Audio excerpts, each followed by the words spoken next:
আসসালামু আলাইকুম প্রিয় শিক্ষার্থীরা, স্কুল অফ এক্সেলেন্সের হিসাব বিজ্ঞান প্রথম পত্রের আমাদের একেবারে প্রথম অধ্যায় যেটি রয়েছে হিসাব বিজ্ঞান পরিচিতির ক্লাসে তোমাদের সবাইকে আন্তরিক শুভেচ্ছা জানাচ্ছি।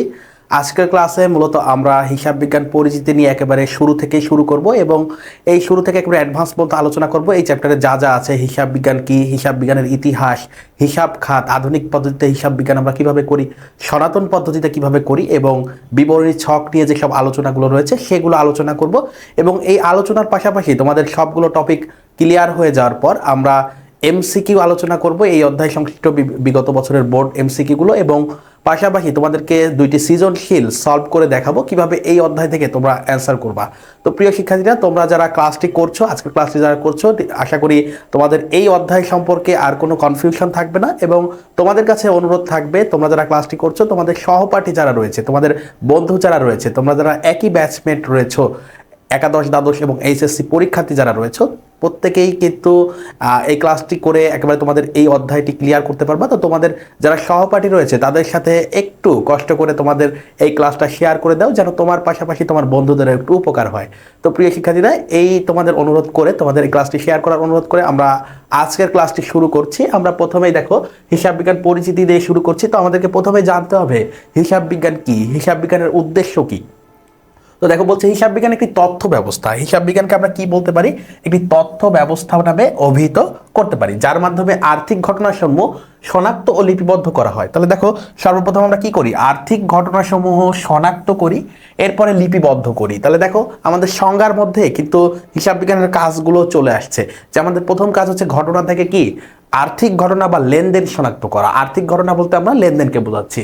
তো এগুলো শনাক্ত করার পর যেগুলো লেনদেন সেগুলো লিপিবদ্ধ করা এবং আর্থিক প্রতিবেদন প্রস্তুত সহ বিভিন্ন ধরনের বিশ্লেষণ ও ব্যাখ্যা প্রদানের মাধ্যমে সংশ্লিষ্ট পক্ষসমূহের নিকট তথ্য সরবরাহ করা। কাদের নিকট? সংশ্লিষ্ট পক্ষসমূহ। সংশ্লিষ্ট পক্ষ কারা আছে? সংশ্লিষ্ট পক্ষ বলতে অভ্যন্তরীণ পক্ষ হতে পারে, বাহ্যিক পক্ষ হতে পারে। তো এই দুটি পক্ষের নিকট মূলত আমরা তথ্য সরবরাহ করি। এটা হচ্ছে আমাদের হিসাব বিজ্ঞানের যে সংজ্ঞা রয়েছে সেটি। অর্থাৎ হিসাব বিজ্ঞানকে আমরা বলতে পারি একটি তথ্য ব্যবস্থা, যার মাধ্যমে আমরা একেবারে ঘটনা থেকে লেনদেন চিহ্নিত করা, সেগুলো লিপিবদ্ধ করা, আর্থিক প্রতিবেদন যেগুলো রয়েছে বা আর্থিক বিবরণী যেগুলো রয়েছে সেগুলো তৈরি করে যথাযথ যে ব্যবহারকারী রয়েছে তাদের নিকট উপস্থাপন বা তথ্য সরবরাহ করাই হচ্ছে হিসাব বিজ্ঞানের কাজ। এখন এই হিসাব বিজ্ঞানকে ব্যবসায়ের ভাষা নামে অভিহিত করা হয়। হিসাব বিজ্ঞানকে কি বলা হয়? ব্যবসায়ের ভাষা। অর্থাৎ ব্যবসায় সম্পর্কে তুমি যাবতীয় জ্ঞান, ব্যবসায় সম্পর্কে যা জানা প্রয়োজন সেগুলো তুমি কোথা থেকে পাবা? হিসাব বিজ্ঞান থেকে পাবা। অর্থাৎ হিসাব বিজ্ঞানের জ্ঞান যদি তোমার থাকে তাহলে তুমি ব্যবসায়ের ভাষা বুঝতে পারবা। ব্যবসায় কি বলতে যাচ্ছে, প্রফিট হচ্ছে নাকি লস হচ্ছে, ক্ষতি হচ্ছে নাকি লাভ হচ্ছে, আর্থিক আর্থিক অবস্থা কেমন, সম্পদ দায় মালিকানা সত্ত্বের অবস্থা কেমন, এই সবই আমরা ব্যবসায়ের ভাষা বা হিসাব বিজ্ঞানের মাধ্যমে জেনে থাকি। তো প্রিয় শিক্ষার্থীরা, এবার দেখো, হিসাব বিজ্ঞান হচ্ছে একটি প্রক্রিয়া। হিসাব বিজ্ঞান একটি কি? প্রক্রিয়া। তো প্রক্রিয়া আমরা সেইটাকেই বলবো যার একাধিক ধাপ থাকবে। প্রক্রিয়া আমরা কাকে বলবো? এই যে প্রক্রিয়া, যে বিষয়টি দেখছো এখানে, প্রক্রিয়া আমরা সেইটাকেই বলবো যার একাধিক ধাপ রয়েছে, অর্থাৎ একাধিক ধাপ অতিক্রম করতে হয়। দেখো, হিসাব বিজ্ঞান একটি প্রক্রিয়া যার শুরুটা হয় মূলত লেনদেন শনাক্তকরণ থেকে। কোথা থেকে শুরু হয়? লেনদেন শনাক্তকরণ থেকে। অর্থাৎ ঘটনা এবং লেনদেনের পার্থক্য করে লেনদেন কোনগুলো সেগুলো ঘটনা থেকে শনাক্ত করাই হচ্ছে শুরুর কাজ।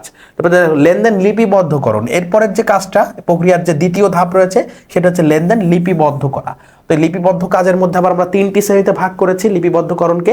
একটা হচ্ছে লেনদেন বিশ্লেষণ করা, আরেকটি হচ্ছে জাবেদাভুক্তকরণ করা, এবং তারপরে হচ্ছে খতিয়ানে স্থানান্তর করা। তো এই প্রক্রিয়ার দ্বিতীয় ধাপে আমাদের লেনদেন লিপিবদ্ধকরণ ছিল, এবং লিপিবদ্ধকরণের আবার তিনটি ধাপ দেখছি। একটি হচ্ছে লেনদেন বিশ্লেষণ, একটি জাবেদাভুক্তকরণ এবং আরেকটি হচ্ছে খতিয়ানে স্থানান্তর। এবং সর্বশেষ যে কাজ এই প্রক্রিয়ার, হিসাব বিজ্ঞান প্রক্রিয়ার সর্বশেষ যে কাজটি রয়েছে সেটি হচ্ছে তথ্য সরবরাহ করা। এখন তথ্য সরবরাহ আমরা কিসের মাধ্যমে করি? আর্থিক বিবরণীর মাধ্যমে করি। কিসের মাধ্যমে করি? আর্থিক বিবরণীর মাধ্যমে আমরা বিভিন্ন পক্ষের নিকট তথ্য সরবরাহ করি। আর্থিক যে বিবরণী রয়েছে, আর্থিক যে বিবরণী সমূহ রয়েছে সেগুলোর মাধ্যমে। তাহলে আমাদের এই যে লেনদেন শনাক্ত করা শুরু হয় কিসের মাধ্যমে? ঘটনা থেকে আসে হচ্ছে লেনদেন। কিস থেকে? ঘটনা থেকে। ঘটনা থেকে যেগুলো আর্থিক বা অর্থ সম্পর্কিত সেগুলোকে আমরা বলি লেনদেন। তো ঘটনা থেকে আমরা মূলত লেনদেন শনাক্ত করি, তারপরে সেগুলো লিপিবদ্ধ করি। লিপিবদ্ধকরণের ধাপ তিনটি: লেনদেন বিশ্লেষণ, জাবেদাভুক্তকরণ এবং খতিয়ানে স্থানান্তর। খুবই গুরুত্বপূর্ণ ধাপ লেনদেন লিপিবদ্ধকরণ, কারণ তোমাদের অনেক সময় এমসিকিউতে প্রশ্ন আসবে যে নিচের কোনটি লিপিবদ্ধকরণের ধাপ, নিচের কোনটি লিপিবদ্ধকরণের ধাপ নয়। তখন কিন্তু এই স্লাইড থেকে তোমরা যদি এই স্লাইডটা যদি বুঝে থাকো তাহলে কিন্তু অ্যান্সার করতে পারবা। এরপরে আমরা যদি যাই প্রক্রিয়া শেষ করে হিসাব বিজ্ঞানের উদ্দেশ্য, হিসাব বিজ্ঞানের উদ্দেশ্যকে আমরা দুইটা প্রধান ক্যাটাগরিতে ভাগ করতে পারি। একটি হচ্ছে প্রাথমিক উদ্দেশ্য, একটি কি প্রাথমিক উদ্দেশ্য, একটি হচ্ছে আমাদের প্রাথমিক উদ্দেশ্য। প্রথম যেটি রয়েছে সেটি প্রাথমিক উদ্দেশ্য। তো প্রাথমিক উদ্দেশ্য কি দেখো, আর্থিক ঘটনাসমূহ শনাক্ত করে যথাযথভাবে হিসাবের বইতে লিপিবদ্ধ করা। তাহলে আর্থিক ঘটনাসমূহ শনাক্ত করে কি করা, লিপিবদ্ধ করা, যথাযথ বইসমূহে লিপিবদ্ধ করা হচ্ছে আমাদের হিসাব বিজ্ঞানের প্রাথমিক উদ্দেশ্য। এরপর আমরা যদি মুখ্য বা প্রধান উদ্দেশ্যে যাই, মুখ্য অথবা হচ্ছে কোন উদ্দেশ্য, প্রধান উদ্দেশ্য।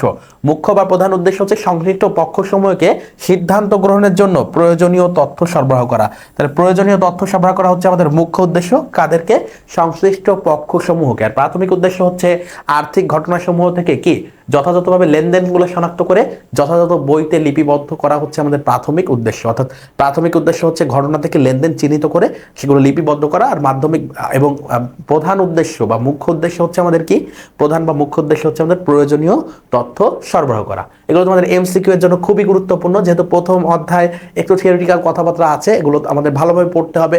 কোন তথ্যগুলো তোমাদের পড়তে হবে সেগুলো কিন্তু আমি আমাদের এই স্লাইডগুলোতে দিয়ে দিয়েছি। এবার দেখো হিসাব বিজ্ঞানের উৎপত্তি ও ক্রমবিকাশ, হিসাব বিজ্ঞানের উৎপত্তি ও ক্রমবিকাশ। তো হিসাব বিজ্ঞানের এই উৎপত্তি ও ক্রমবিকাশকে আমরা চারটি যুগে ভাগ করতে পারি। কয়টি যুগে ভাগ করতে পারি? চারটি যুগ। একটি হচ্ছে আদি যুগ বা উন্মেষ যুগ। এই আদি যুগ বা উন্মেষ যুগের মধ্যে আমরা আবার কয়েকটি যুগ পাচ্ছি। একটি হচ্ছে প্রস্তর যুগ, প্রাচীন যুগ, বিনিময় যুগ এবং মুদ্রা যুগ। তো এই মুদ্রার পরে আমরা চলে যাব আমাদের যে দ্বিতীয় যুগ রয়েছে, সেটিতে দ্বিতীয় যুগকে আমরা বলছি প্রাক বিশ্লেষণ পর্ব। দ্বিতীয় যুগকে আমরা কি বলি? প্রাক বিশ্লেষণ পর্ব। এবং তৃতীয় যে যুগ রয়েছে সেটিকে আমরা বলি বিশ্লেষণ পর্ব। এবং সর্বশেষ যে যুগটি আছে সেটি হচ্ছে আধুনিক যুগ। তো এই আধুনিক যুগের ভিত্তিটা মূলত শুরু হয় কবে থেকে সেটি আমাদেরকে জানতে হবে। সর্বশেষ যে যুগটা সেটা হচ্ছে আধুনিক পর্ব বা বর্তমান যুগ। এই যুগটার ভিত্তি কোথা থেকে শুরু হয়, বা এই যুগের পূর্বে তৃতীয় যুগটা কত পর্যন্ত ছিল। এই বর্তমান যুগটা শুরু হয় মূলত 1494 সাল থেকে। কত থেকে? 1494 সাল থেকে। লুকা প্যাসিওলের একটি বই ছিল, তোমাদের সবারই মুখস্থ থাকার কথা, সেই বিষয়টি আমরা এখন পড়বো। তো দেখো বলছে হিসাব বিজ্ঞানের প্রারম্ভিক ইতিহাস। আমরা যদি এই ধাপগুলো দেখার পর আমরা যখন এই যে বর্তমান যুগে আসলাম, তখন থেকে দেখো আধুনিক হিসাব বিজ্ঞানের ভিত্তি হলো দুতরফা দাখিলা পদ্ধতি। অর্থাৎ এই যে 1494 সাল থেকে যে আধুনিক যুগ আসলো, এই যুগটার ভিত্তি হচ্ছে কি দুতরফা দাখিলা পদ্ধতি। অর্থাৎ আধুনিক যুগের ভিত্তি হলো ভিত্তি কি দুতরফা দাখিলা পদ্ধতি। দুতরফা দাখিলা পদ্ধতি, এটার ইংরেজি কি? এটার ইংরেজি হচ্ছে ডাবল এন্ট্রি সিস্টেম। এটার ইংরেজি কি? Double entry system. Double entry system. Double entry system. Double entry system. তো এটা হচ্ছে আমাদের দুতরফা দাখিলা পদ্ধতির ভিত্তি, যেটাকে আমরা ডাবল এন্ট্রি সিস্টেম বা দুতরফা দাখিলা পদ্ধতি বলি, যেটা হচ্ছে আধুনিক হিসাব বিজ্ঞানের কি ভিত্তি। আধুনিক হিসাব বিজ্ঞানের ভিত্তি হচ্ছে এই দুতরফা দাখিলা পদ্ধতি। তো এই দুতরফা দাখিলা পদ্ধতিটি মূলত একটি গ্রন্থ রয়েছে আমাদের, সুম্মা দি অ্যারিথমেটিকা জিওমেট্রিয়া প্রপোর্শনালিটা। এটা মূলত হচ্ছে আমাদের যে লুকা প্যাসিওলি ছিল হিসাব বিজ্ঞানের জনক, আধুনিক হিসাব বিজ্ঞানের জনক নামে আমরা যাকে অভিহিত করি, তিনি কিন্তু এই বইটি লিখেছিলেন, সুম্মা দি অ্যারিথমেটিকা জিওমেট্রিয়া প্রপোর্শনালিটা। তো এই জন্য আমরা তাকে কি বলি? হিসাব বিজ্ঞানের জনক। হিসাব বিজ্ঞানের জনক বলে থাকি কাকে? হিসাব বিজ্ঞানের জনক বলি আমরা লুকা দি প্যাসিওলিকে। কাকে? লুকা দি প্যাসিওলি।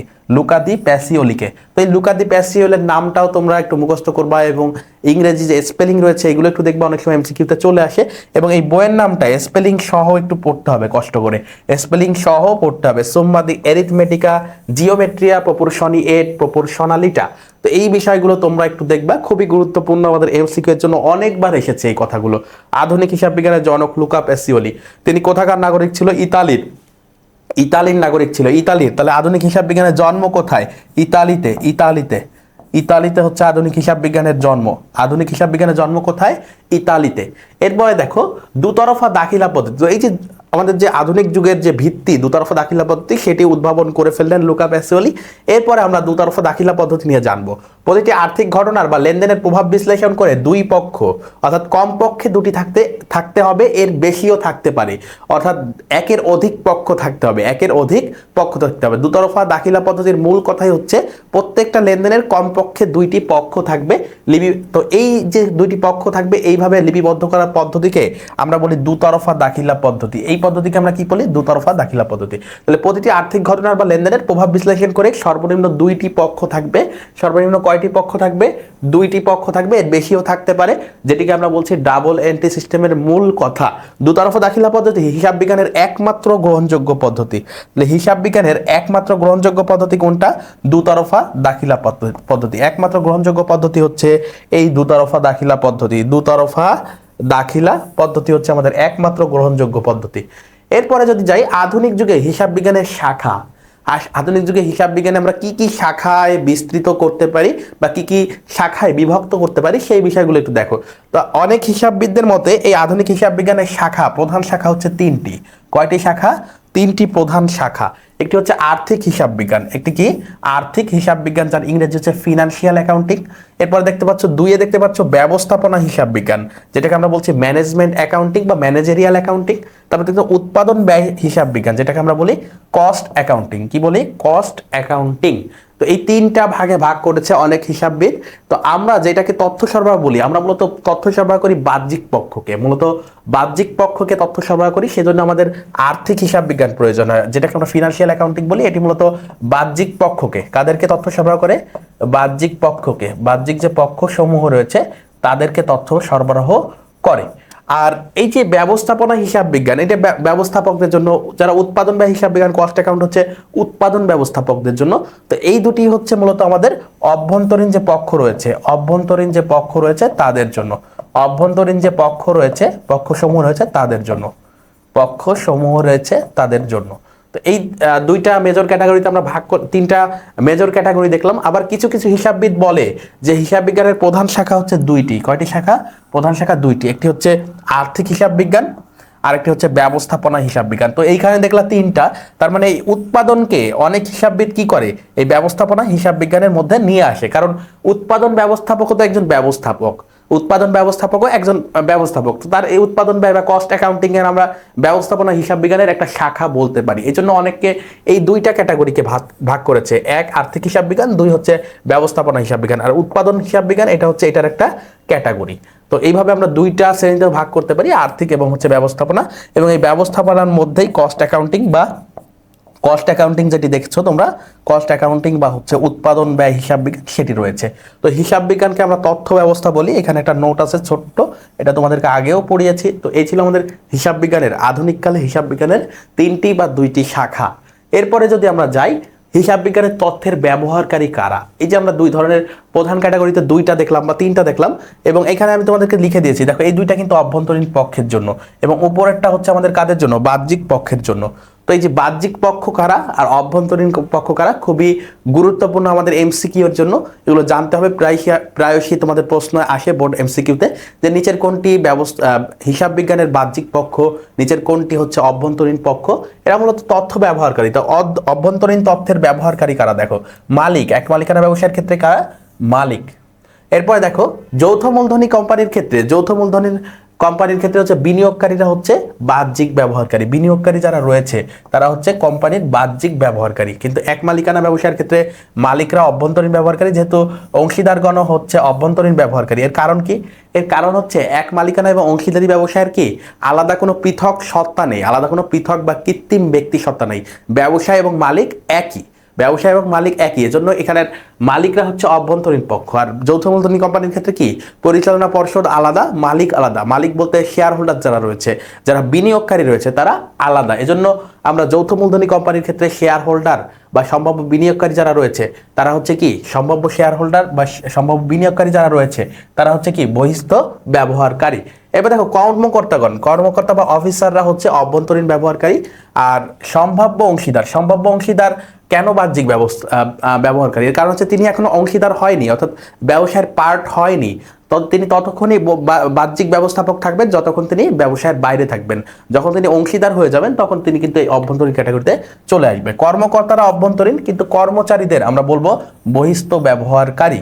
এরপর দেখো অন্তঃনিরীক্ষক বা ইন্টারনাল অডিটর, যারা প্রতিষ্ঠানের অভ্যন্তরে অডিট করে, অর্থাৎ আমাদের যে হিসাব রক্ষণ ব্যবস্থা রয়েছে বা হিসাব বিজ্ঞান ব্যবস্থা রয়েছে এতে কোনো ত্রুটি আছে কিনা এগুলো যারা আইডেন্টিফাই করে তারা হচ্ছে আমাদের অভ্যন্তরীণ ব্যবহারকারী।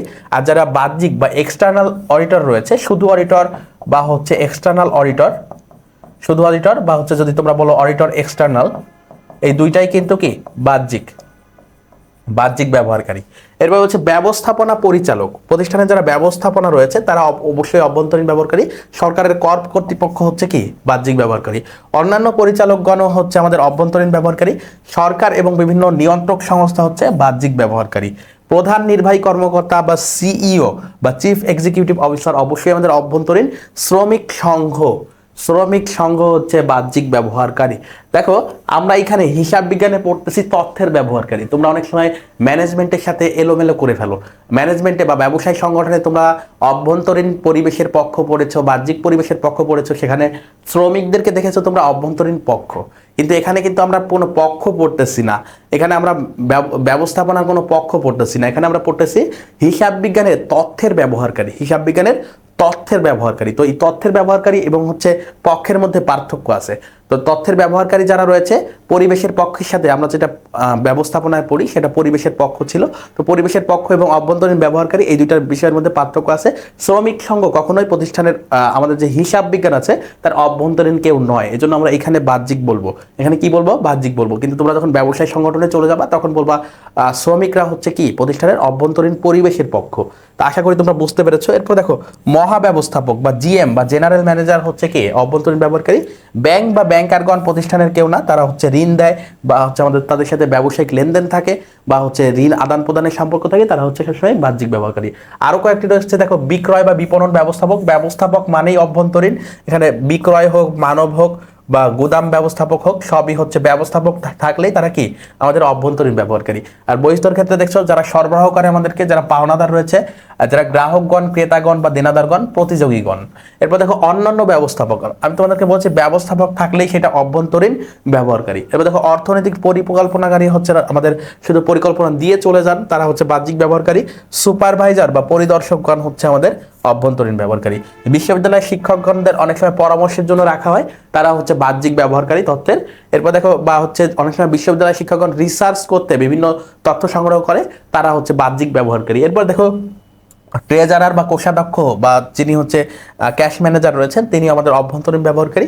অনুসন্ধানকারী বা গবেষকগণ, মাত্রই বলছিলাম যে বিশ্ববিদ্যালয়ের শিক্ষক ছাত্ররা হচ্ছে গবেষণার কাজে অনেক তথ্য সংগ্রহ করে, তো তারা হচ্ছে সবসময় আমাদের বাহ্যিক ব্যবহারকারী। এবার প্রধান হিসাব রক্ষক অবশ্যই অভ্যন্তরীণ ব্যবহারকারী। যে কোনো ব্যক্তি বা সাধারণ জনগণ হচ্ছে বাহ্যিক ব্যবহারকারী। আশা করি তোমরা বুঝতে পেরেছো অভ্যন্তরীণ এবং বাহ্যিক ব্যবহারকারীর পার্থক্য কোনগুলো। এরপরে হচ্ছে আমরা হিসাব বিজ্ঞান তথ্যের ব্যবহারকারী পড়ছিলাম। হিসাব বিজ্ঞানের মৌলিক রূপ হলো আর্থিক হিসাব বিজ্ঞান। হিসাব বিজ্ঞানের মৌলিক রূপ আমরা দেখো এতক্ষণ হিসাব বিজ্ঞানের যে তিনটা শাখা পড়লাম বা কারো কারো মতে দুইটি শাখা, আর্থিক আর ব্যবস্থাপনা হিসাব বিজ্ঞান। তো এই যে ম্যানেজারিয়াল অ্যাকাউন্টিং বা হচ্ছে উৎপাদন হিসাব বিজ্ঞান, এই দুইটা হচ্ছে অভ্যন্তরীণ পক্ষের জন্য, আর বাহ্যিকটা আমরা বলেছি আর্থিক হিসাব বিজ্ঞান। তো এই মৌলিক রূপ হিসাব বিজ্ঞানের মৌলিক রূপটাই হচ্ছে আর্থিক হিসাব বিজ্ঞান বা ফিনান্সিয়াল অ্যাকাউন্টিং। আর্থিক হিসাব বিজ্ঞান বা কি ফিনান্সিয়াল অ্যাকাউন্টিং, এটি প্রধানত বহিস্থ ব্যবহারকারীদের জন্য নিকট তথ্য সম্পর্ক। আমি একটু আগেই তোমাদেরকে লিখে দিয়েছিলাম, এই যে এখানে দেখো এই যে আর্থিক হিসাব বিজ্ঞান হচ্ছে কাদেরকে? বহিস্থ বা বাহ্যিক পক্ষকে তথ্য সরবরাহ করে। আর এই দুইটা ব্যবস্থাপনা হিসাব বিজ্ঞান এবং উৎপাদন বা হিসাব বিজ্ঞান হচ্ছে অভ্যন্তরীণ পক্ষকে তথ্য সরবরাহ করে। সেই কথাগুলোই বলছে এখানে, বহিস্থ ব্যবহারকারীদের নিকট তথ্য সরবরাহের উদ্দেশ্য নিয়ে কাজ করে। ব্যবস্থাপকীয় হিসাব বিজ্ঞান এবং উৎপাদন বা হিসাব বিজ্ঞান শুধু অভ্যন্তরীণ ব্যবহারকারীদের তথ্য সরবরাহ করে। এটাও তোমাদের পূর্বের স্লাইডে আমি লিখে দিয়েছি। ব্যবস্থাপকীয় হিসাব বিজ্ঞান বা ম্যানেজারিয়াল অ্যাকাউন্টিং এবং উৎপাদন ব্যয় হিসাব বিজ্ঞান, উৎপাদন ব্যয় হিসাব বিজ্ঞান, এই দুইটা শুধুমাত্র কাদের তথ্য সরবরাহ করে? অভ্যন্তরীণ যে ব্যবহারকারী বা রয়েছে তথ্যের, তাদেরকে তথ্য সরবরাহ করে। এরপরে দেখো লেনদেন। তো আমাদের এই যে আর্থিক ঘটনা থেকে লেনদেন আমরা আইডেন্টিফাই করতে পারা এবং তারপরে লিপিবদ্ধকরণের যে ধাপ আসা, সেইখানে আমরা চলে এসেছি। এখন লেনদেন নিয়ে আমরা আলোচনা করব। তো লেনদেনের ক্ষেত্রে কোনটি ঘটছে একটু দেখো তোমরা। লেনদেন, ট্রানজেকশন, লেনদেনের ইংরেজি হচ্ছে ট্রানজেকশন। হিসাব বিজ্ঞানের মূল উপাদান বা ইনপুট হলো, হিসাব বিজ্ঞানের মূল উপাদান বা ইনপুট বলছি, কি বলছি? ইনপুট হচ্ছে আমাদের লেনদেন। মূল উপাদান বা ইনপুট কি? লেনদেন। মূল উপাদান বা ইনপুট হচ্ছে লেনদেন। লেনদেনের বৈশিষ্ট্য রয়েছে। তো এই লেনদেনের আবিধানিক শব্দ রয়েছে, আবিধানিক অর্থ রয়েছে। আবিধানিক অর্থ হচ্ছে আদান প্রদান করা। লেনদেনের আবিধানিক অর্থ কি? আদান প্রদান, আদান প্রদান, আদান প্রদান। লেনদেনের আবিধানিক অর্থ হচ্ছে আদান প্রদান। এরপর দেখো লেনদেনের প্রধান বৈশিষ্ট্য হচ্ছে অর্থের মূল্যে পরিমাপযোগ্যতা, অর্থাৎ সেটা লেনদেন হতে গেলে অবশ্যই তোমাকে অর্থের অঙ্কে পরিমাপযোগ্য হতে হবে। সেই ঘটনাকে আর্থিক অবস্থাকে প্রভাবিত করে। এখন এই যে আর্থিক অবস্থা মানে কি, আর্থিক অবস্থা অবস্থা আমরা পরিমাপ করি হচ্ছে আর্থিক অবস্থার বিবরণীর মাধ্যমে। কিসের মাধ্যমে? আর্থিক অবস্থার বিবরণী। আর্থিক অবস্থার বিবরণী, যেটাকে আমরা উদ্বৃত্তপত্র বা ব্যালেন্স শিটও বলি। কি বলি? স্টেটমেন্ট অফ ফিনান্সিয়াল পজিশন, উদ্বৃত্তপত্র বা ব্যালেন্স শিট। তো এই ব্যালেন্স শিটের একটা সংক্ষিপ্ত রূপ আছে, যেটাকে আমরা বলি A equal to L plus O E. A equal to কি? এল প্লাস ওই। তাহলে এই আর্থিক অবস্থার সংক্ষিপ্ত রূপ হচ্ছে এই এল প্লাস ওই। এটা হচ্ছে সংক্ষিপ্ত রূপ। এটা কি? সংক্ষিপ্ত রূপ। সংক্ষিপ্ত রূপ। সংক্ষিপ্ত রূপ কি? এ ইকুয়াল টু এল প্লাস ওই, অর্থাৎ এ ইকুয়াল টু এল প্লাস ওইকে প্রভাবিত করতে হবে ওই ঘটনা দ্বারা। কমপক্ষে দুইটি পক্ষ জড়িত থাকতে হবে, এর বেশিও থাকতে পারে। প্রামাণ্য দলিল থাকা। প্রামাণ্য দলিল কি হতে পারে বলো তো? চালান, ক্যাশ মেমো, ভাউচার। চালান, cash memo, cash memo, voucher. চালান, ক্যাশ মেমো, ভাউচার, ভাউচার। এগুলো কি? এগুলো হচ্ছে প্রামাণ্য দলিল। এগুলো হচ্ছে প্রামাণ্য দলিল। এগুলো হচ্ছে প্রামাণ্য দলিল। এগুলোকে আমরা কি বলি? প্রামাণ্য দলিল বলি। এই যে চালান, ক্যাশ মেমো, ভাউচার, এগুলো হচ্ছে আমাদের প্রামাণ্য দলিল, অর্থাৎ লেনদেনের বিপক্ষে প্রামাণ্য দলিল হিসেবে ব্যবহৃত হয়। এরপরে দেখো লেনদেনের শ্রেণী বিভাগ। লেনদেনকে আমরা বিভিন্নভাবে ক্যাটাগরাইজ করতে পারি। তো এই ক্যাটাগরির আন্ডারে বা শ্রেণী বিভাগ করতে পারি। তো এই শ্রেণী বিভাগের আন্ডারে দেখো প্রথমটা রয়েছে উদ্দেশ্যের ভিত্তিতে। কিসের ভিত্তিতে? উদ্দেশ্যের ভিত্তিতে। কিসের ভিত্তিতে? উদ্দেশ্যের ভিত্তিতে লেনদেন দেখো তিন প্রকার। উদ্দেশ্যের ভিত্তিতে লেনদেন কয় প্রকার? তিন প্রকার। উদ্দেশ্যের ভিত্তিতে হচ্ছে তিন প্রকার। তিন প্রকার। প্রথমটা হচ্ছে ব্যবসায়িক লেনদেন, অব্যবসায়িক লেনদেন, ব্যক্তিগত লেনদেন। তো ব্যবসায়ের স্বার্থে যে লেনদেনগুলো করা হয় সেগুলোই ব্যবসায়িক লেনদেন। অব্যবসায়িক অর্থাৎ ব্যবসায়ের বাইরে যে লেনদেনগুলো করি সেগুলো হচ্ছে অব্যবসায়িক লেনদেন। আর ব্যক্তিগত লেনদেন বলতে আমাদের নিজেদের যে একান্ত ব্যক্তিগত যে লেনদেনগুলো রয়েছে। তো এই তিনটি হচ্ছে উদ্দেশ্যের ভিত্তিতে। এবার দেখো প্রাতিষ্ঠানিক সম্পর্কের ভিত্তিতে। প্রাতিষ্ঠানিক সম্পর্কের ভিত্তিতে আমাদের লেনদেন হচ্ছে দুই প্রকার। একটি হচ্ছে বহি লেনদেন, অর্থাৎ প্রতিষ্ঠানের বাইরে, তো হয়তো দেনাদারের সাথে বা সরবরাহকারীদের পরিশোধ বা প্রাপ্য হিসাবের কাছ থেকে আদায়, এগুলো হচ্ছে বহি লেনদেন। অন্ত লেনদেন। অন্ত লেনদেন বলতে আমরা যে ধরো মূলধন আনয়ন করা, মালিক মূলধন দিল, এগুলোকে আমরা বলি আন্ত লেনদেন। এগুলোকে আমরা কি বলি? আন্ত লেনদেন। তো এগুলো হচ্ছে প্রাতিষ্ঠানিক সম্পর্কের ভিত্তিতে। এবার দেখো অর্থ আদান প্রদানের ভিত্তিতে। অর্থ আদান প্রদানের ভিত্তিতে আমরা ভাগ করতে পারি নগদ লেনদেন, অনগদ লেনদেন, বকেয়া লেনদেন। তাহলে নগদ লেনদেন কোনগুলো? যেগুলো হচ্ছে কি সরাসরি নগদে পরিশোধ করা হয় বা প্রাপ্তি ঘটে। অনগদ লেনদেনগুলো কি? যেগুলো হচ্ছে নগদে করা হয় না। যেগুলো কি নগদে করা হয় না, যেমন হচ্ছে প্রাপ্ত বার্তা। যেমন কি? প্রাপ্ত বার্তা, প্রাপ্ত বার্তা। তাহলে আমি বার্তা পাইলাম, ডিসকাউন্ট পাইলাম, অর্থাৎ আমার যে প্রদেয় হিসাব ছিল তারা আমাকে কিছু ছাড় দিল, কিন্তু সেখানে কি নগদ অর্থের কোনো আদান প্রদান হয়েছে? হয়নি। তো এটা হচ্ছে প্রাপ্ত বার্তা অথবা প্রদত্ত বার্তা, অর্থাৎ আমি কাউকে ছাড় দিলাম, প্রদত্ত বার্তা। তো এই দুইটাকে আমরা একসাথে বলতে পারি নগদ বার্তা। নগদ বার্তা বলা হয়। এখন এই নগদ মানে হচ্ছে যে নগদে লেনদেন হয়েছে এমন না। এই নগদ বার্তা মানে হচ্ছে নগদে লেনদেন হয়েছে এমন না। তোমরা অনেকেই ঘোলায় ফেলো হচ্ছে নগদ বার্তা কি। নগদ বার্তাকে দুই ভাগে ভাগ করা যায়, একটা হচ্ছে প্রাপ্ত বার্তা, একটা প্রদত্ত বার্তা। এই নগদ বার্তা হচ্ছে অনগদ লেনদেন। নগদ বার্তা কি? অনগদ লেনদেন। একটু কনফিউশন আসতে পারে যে নগদ বার্তা কিন্তু অনগদ লেনদেন হয় কেমনে? নগদ বার্তা আমরা সেটাকে বলি যেই বার্তা হচ্ছে কারবারি বার্তা নয়, বরং যেটা কি আমাদের লেনদেন, আমাদের যে প্রাপ্য হিসাব এবং প্রদেয় হিসাব থেকে আমরা প্রাপ্ত হই, অর্থাৎ প্রদেয় হিসাব বা পাওনাদারকে পরিশোধের সময় যে ছাড়টা পাই সেটাই প্রাপ্ত বার্তা। তাহলে এইটার কখনোই নগদে হতে পারে না। তার প্রদত্ত বার্তা হচ্ছে কি? যখন আমরা কারো কাছ থেকে অর্থ আদায় করি কোনো প্রাপ্য হিসাবের কাছ থেকে, তখন তাকে যে ছাড়টা দিই সেটাই প্রদত্ত বার্তা। এখন এখানে নগদ বার্তা বা ডিসকাউন্ট বলতে যেটাকে বোঝানো হচ্ছে সেটা হচ্ছে তুমি যে ডিসকাউন্টটা তোমার পাওনাদার থেকে পাওনাদারকে পরিশোধের সময় পাও বা হচ্ছে দেনাদারের কাছ থেকে আদায় করার সময় পাও, এই জন্য এটার নাম নগদ। তার মানে এটা যে ক্যাশে হয়েছে এমন না। তো এই জন্য এটাকে আমরা বলি অনগদ লেনদেন। এই বিষয়টা একটু বুঝতে হবে, ঠিক আছে? আর নগদ লেনদেন বলতে আমরা বুঝতে পারি এরকম যে নগদে পণ্য ক্রয়। কি হতে পারে? নগদে পণ্য ক্রয়। এরপর দেখো বকেয়া লেনদেন, যেমন ধারে বা বাকিতে লেনদেন। বকেয়া লেনদেন বলে আমরা দুইটাকে বুঝি, একটা হচ্ছে ধারে বা বাকিতে লেনদেন। তাহলে বাকিতে ক্রয়, বাকিতে ক্রয়, বাকিতে বিক্রয়, এগুলো হচ্ছে আমাদের বকেয়া লেনদেন। তো প্রিয় শিক্ষার্থীরা, আশা করি এই কনফিউশনের জায়গাটা তোমরা ভালো করে বুঝবা যে নগদ বার্তা মানে প্রাপ্ত বার্তা এবং প্রদত্ত বার্তা, এবং এইটা হচ্ছে অনগদ লেনদেন। এটা কি? অনগদ লেনদেন। এরপরে দেখো দৃশ্যমানতার ভিত্তিতে। দৃশ্যমানতার ভিত্তিতে লেনদেন হচ্ছে দুই প্রকার। একটা হচ্ছে দৃশ্যমান লেনদেন আর এটা হচ্ছে অদৃশ্যমান লেনদেন। এখন দৃশ্যমান লেনদেন কি কি? দৃশ্যমান লেনদেন কি কি? যেগুলো আমরা দেখতে পাই, যেমন নগদে আসবাবপত্র ক্রয়, নগদে আসবাবপত্র ক্রয়, এখানে আসবাবপত্র দেখতে পাই, আমরা নগদও দেখতে পাই, নগদে আসবাবপত্র ক্রয়। এরপর দেখো অদৃশ্যমান লেনদেন কি হইতে পারে? অদৃশ্যমান লেনদেন হতে পারে যে অবচয়, কি হতে পারে? অবচয়। তারপরে যে কোনো ধরনের সঞ্চিতি, এগুলো হচ্ছে কি? এগুলো হচ্ছে অনগদ লেনদেন। তাহলে অবচয় একটি হচ্ছে অনগদ লেনদেন। তাহলে অবচয় দেখা যায় না, দীর্ঘদিন ব্যবহার ফলে যে ক্ষয় হয় এটা আমরা দেখতে পাই না সচরাচর। তো এটা হচ্ছে আমাদের অদৃশ্যমান লেনদেন। এরপরে আমরা যে ভাগগুলো করেছিলাম এগুলো এতক্ষণ তোমাদেরকে আমি বিস্তারিত বুঝালাম, একসাথে একটা স্লাইডে দিয়ে দিয়েছি যেন তোমরা সবগুলো আবার একটু রিভাইজ করতে পারো। উদ্দেশ্যের ভিত্তিতে 3 প্রকার, সেগুলো কি কি। তারপরে দেখো প্রাতিষ্ঠানিক সম্পর্কের ভিত্তিতে 2 প্রকার, সেই 2টা কি কি এগুলো একটু পড়বা।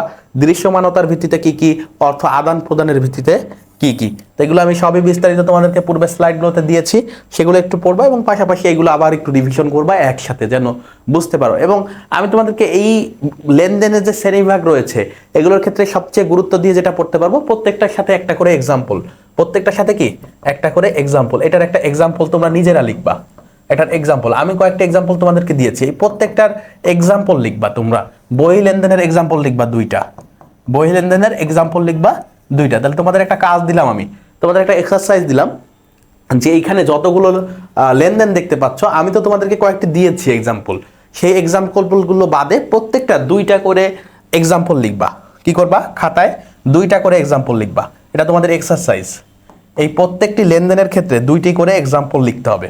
প্রত্যেকটি লেনদেনের ক্ষেত্রে কি 2টি করে এক্সাম্পল লিখবা, এক্সাম্পল লিখবা, এক্সাম্পল লিখতে হবে, খাতায় লিখবা, লিখতে হবে, না হলে কিন্তু এগুলো ক্লিয়ার হবে না, এগুলো তোমরা বুঝবা না। একটু বই খাতা ঘাটাঘাটি করো, একটু বই পড়ো, একটু বইটা মেলাও, যে তুমি যদি নিজে থেকে না বের করতে পারো, আমি তো লিখে দিয়েছি এরকম অসংখ্য লেনদেন রয়েছে, তুমি যদি নিজে থেকে না বের করতে পারো বইটা একটু খোলো, সেখান থেকে একটু সহায়তা নাও, নিয়ে একটু লেখো, লিখে আমাদের যে গ্রুপ রয়েছে সেখানে জমা দাও। তো প্রিয় শিক্ষার্থীরা এই কাজগুলো করতে হবে। এখন পরীক্ষার সময় আছে আর মাত্র 50 দিন, এসএসসি 26 যারা আছো, যারা 27 আছো তাদের অনেকটা সময় রয়েছে, 28-এ তো আরও বেশি সময় রয়েছে। তো প্রিয় শিক্ষার্থীরা তোমরা যারা 26-এর আছো, তো তাদের কাজ হবে প্রতিদিন এই ক্লাসগুলো করা এবং ক্লাসের পাশাপাশি যে কাজগুলো দিই এগুলো গ্রুপে সাবমিট করা, প্লাস তোমরা এই ক্লাস করার পর আরও যে কনফিউশন রয়েছে সেগুলো আনার জন্য, যদি কোনো কনফিউশন থাকে সেগুলো সলভ করে নেওয়া, পাশাপাশি হচ্ছে তোমরা কয়েকটা এক্সারসাইজ আরও বেশি নিজ থেকে করা, সেগুলো করতে গিয়ে কোনো কনফিউশন হয় কিনা সেগুলো আমাদেরকে জানানো, এই কাজগুলো করতে হবে। হাতে সময় কম আছে এর মানে আমি পড়বো না এমন না, পড়লে তোমার কনফিউশনগুলো দূর হবে, না পড়লে কিন্তু কখনোই দূর হবে না। তো প্রিয় শিক্ষার্থীরা তোমরা যারা ক্লাসটি করছো তাদেরকে আবারও অনুরোধ করছি, তোমাদের যারা সহপাঠী রয়েছে, তোমাদের যারা বন্ধু রয়েছে তাদেরকে ক্লাসটি শেয়ার করে দাও, যাতে তোমাদের সাথে সাথে তারাও কিছুটা শিখতে পারে, তারাও তোমাদের মতো ভালো রেজাল্ট করতে পারে, তোমাদের সবারই ভালো রেজাল্ট হোক সেটাই আমাদের প্রত্যাশা।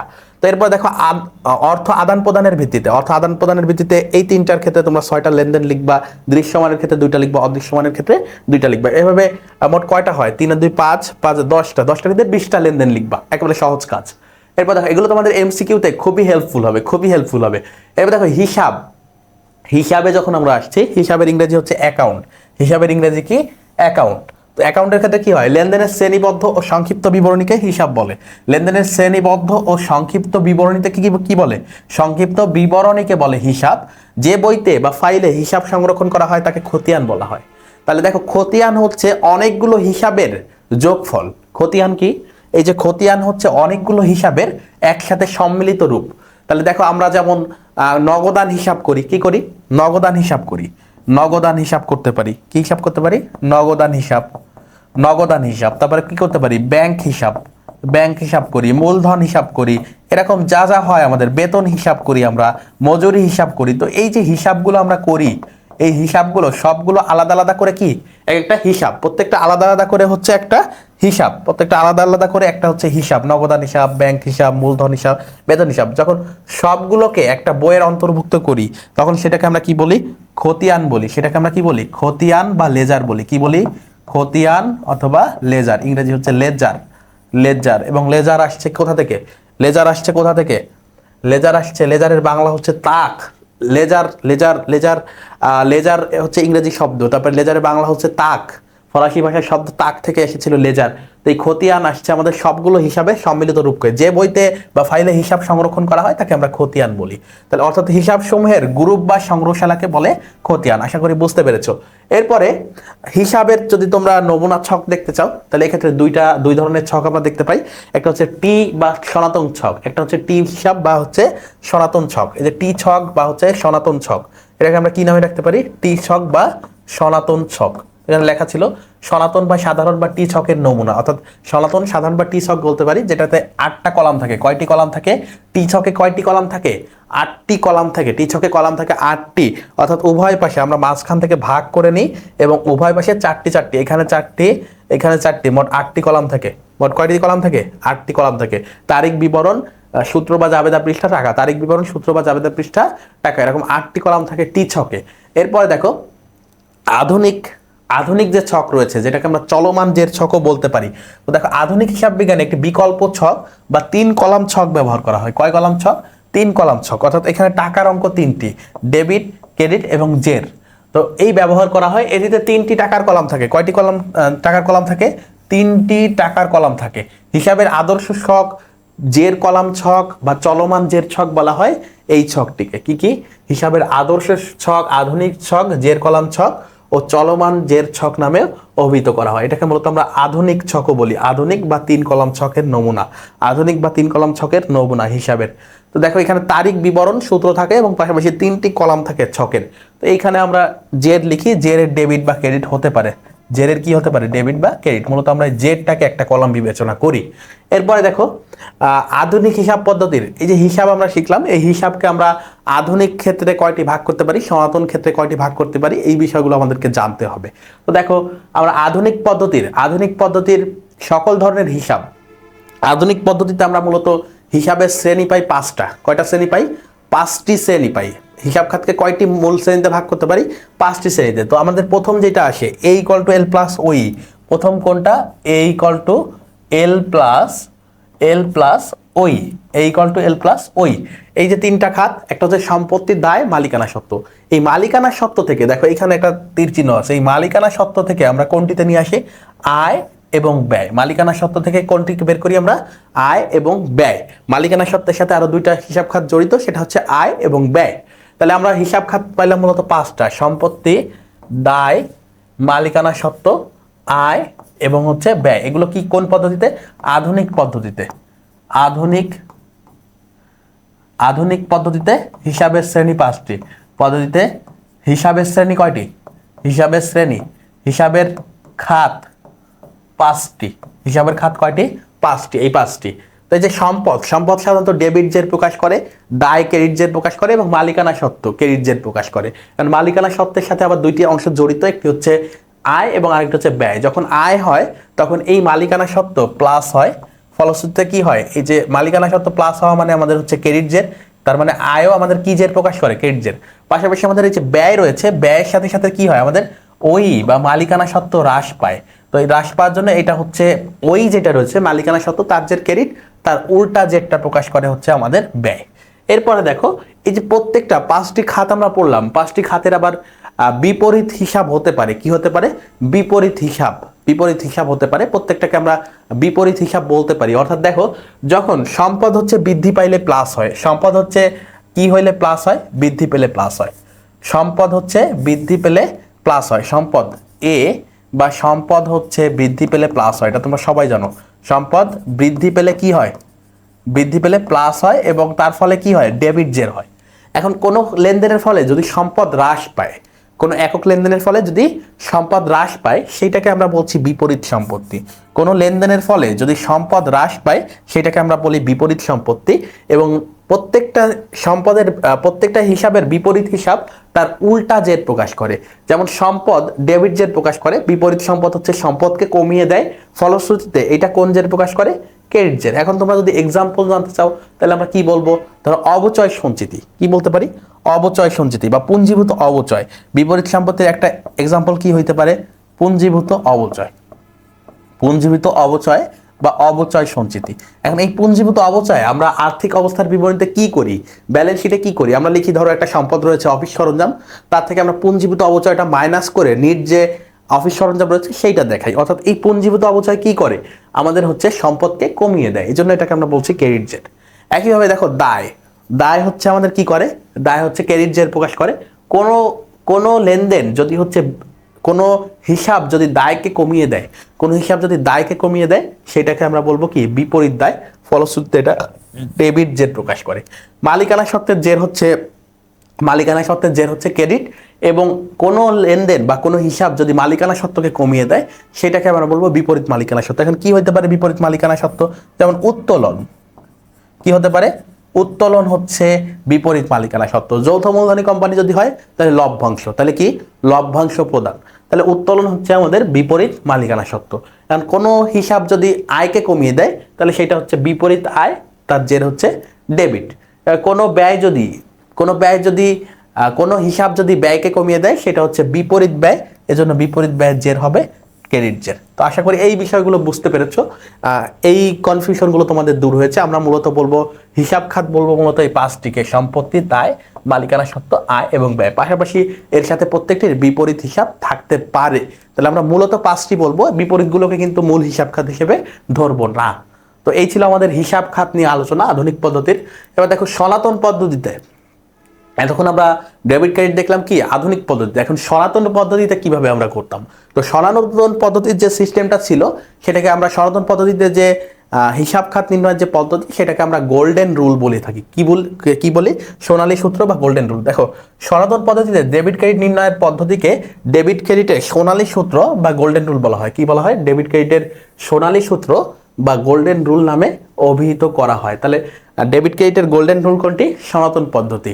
এখন এই সনাতন পদ্ধতিতে মূলত হিসাব ছিল আমাদের তিন প্রকার, হিসাবের ধরন ছিল কয় প্রকার, তিন প্রকার। একটা হচ্ছে ব্যক্তিবাচক হিসাব, প্রথমটি কি ছিল ব্যক্তিবাচক হিসাব। তারপরে যেটি রয়েছে সেটি হচ্ছিল সম্পত্তিবাচক হিসাব। কোন ধরনের হিসাব, সম্পত্তিবাচক হিসাব। আর তারপরে যেটি ছিল সেটি হচ্ছে নামিক হিসাব। নামিক মানে হচ্ছে আয় ব্যয় এবং উত্তোলন। নামিক হিসাবের নামিককে আমরা যদি ভাঙি তাহলে বলতে পারি আয় ব্যয় উত্তোলন। নামিক হিসাব মানে কি, আয় ব্যয় উত্তোলন হিসাব বা অস্থায়ী হিসাব।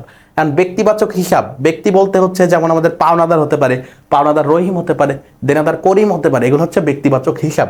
তাহলে ব্যক্তিবাচক হিসাবের মধ্যে কি কি যাবে, দেনাদার আর পাওনাদার। কি কি যাবে, দেনাদার ও পাওনাদার, দেনাদার ও পাওনাদার। এখন এই ব্যক্তি ধরো করিম যদি গ্রহীতা হয় তাহলে আমরা তাকে ডেবিট করব, যদি দাতা হয় তাহলে আমরা তাকে ক্রেডিট করব। অর্থাৎ ডেবিট জের হলে সম্পত্তি বোঝায়, ক্রেডিট জের হলে দায় বোঝায়। এখন এই দেনাদার, দেনাদার হচ্ছে আমাদের সম্পদ। এই যে ডেবিট জের, রহিম যদি আমাদের দাতা হয়, রহিম যদি আমাদের গ্রহীতা হয়, রহিম যদি আমাদের কাছ থেকে ধরো কিনছে তাহলে সে হচ্ছে আমাদের দেনাদার।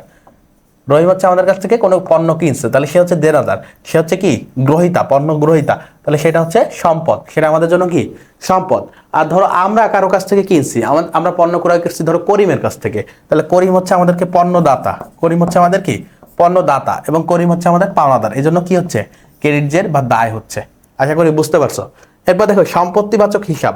সম্পত্তি তো তোমরা জানোই, এ সম্পত্তিবাচক হিসাব বলতে আমরা এ কে বুঝি, এ বৃদ্ধি পেলে ডেবিট, হ্রাস পেলে ক্রেডিট। সবসময় ডেবিট জেড প্রকাশ করে, সম্পদ সবসময় কোন জেড প্রকাশ করে, ডেবিট জেড প্রকাশ করে। নামিক বা আয় বাচক হিসাব, তাহলে ডেবিট হয় হচ্ছে ব্যয় হলে আর ক্রেডিট হয় হচ্ছে আয় হলে। ব্যয়বাচক হিসাবে জেড ডেবিট, আয়বাচক হিসাবে জেড ক্রেডিট। এরা হচ্ছে সনাতন পদ্ধতিতে হিসাব তিন প্রকার, একটা ব্যক্তিবাচক, একটা সম্পত্তিবাচক, একটা নামিক বা আয়বাচক। এরপরে আমরা যদি হিসাব সমীকরণে যাই, আর্থিক অবস্থার উপাদান হচ্ছে তিনটি। আমরা একটু আগে দেখাচ্ছিলাম তোমাদেরকে যে আর্থিক অবস্থার বিবরণী, যেটাকে ব্যালেন্স শিট বা উদ্বৃত্তপত্র বলি, তার সংক্ষিপ্ত রূপ হচ্ছে আমাদের এই হিসাব সমীকরণ। তো আর্থিক অবস্থার উপাদান মূলত হচ্ছে তিনটি। আর্থিক অবস্থার উপাদান কয়টি, তিনটি। সম্পদ বা এ, এল এবং হচ্ছে কি ওই। এই তিনটা হচ্ছে আমাদের আর্থিক অবস্থার উপাদান। কিসের উপাদান, আর্থিক অবস্থার উপাদান। উপাদান তিনটির সম্পর্ককে সমীকরণের মাধ্যমে প্রকাশ করা হলে তাকে হিসাব সমীকরণ বলা হয়। তাহলে এই যে তিনটি উপাদান, তিনটি যে উপাদান, তিনটি যে কি উপাদান, এই তিনটি উপাদানের সম্পর্ককে আমরা যখন সমীকরণের মাধ্যমে প্রকাশ করি তখন তাকে হিসাব সমীকরণ বা উদ্বৃত্তপত্র সমীকরণ। দেখো হিসাব সমীকরণের আরো কয়েকটি ভিন্ন নাম রয়েছে, উদ্বৃত্তপত্রের সমীকরণ, আর্থিক অবস্থার বিবরণীর সংক্ষিপ্ত রূপ। আর্থিক অবস্থার বিবরণী কি সংক্ষিপ্ত রূপ বা উদ্বৃত্তপত্রের সংক্ষিপ্ত রূপ বলা হয়। এবার দেখো সনাতন পদ্ধতিতে, সনাতন পদ্ধতিতে দায়কে বহির্দায় বলা হয়। সনাতন পদ্ধতিতে আমাদের যে এল রয়েছে, দায়, দায় মানে হচ্ছে এল, এই এলকে বলা হয় বহির্দায়, এবং ইকুইটি বা মালিকানা সত্ত্ব, ইকুইটি বা মালিকানা সত্ত্ব অর্থাৎ ওইকে বলা হয় অন্তর্দায়। ওইকে কি বলা হয়, অন্তর্দায়।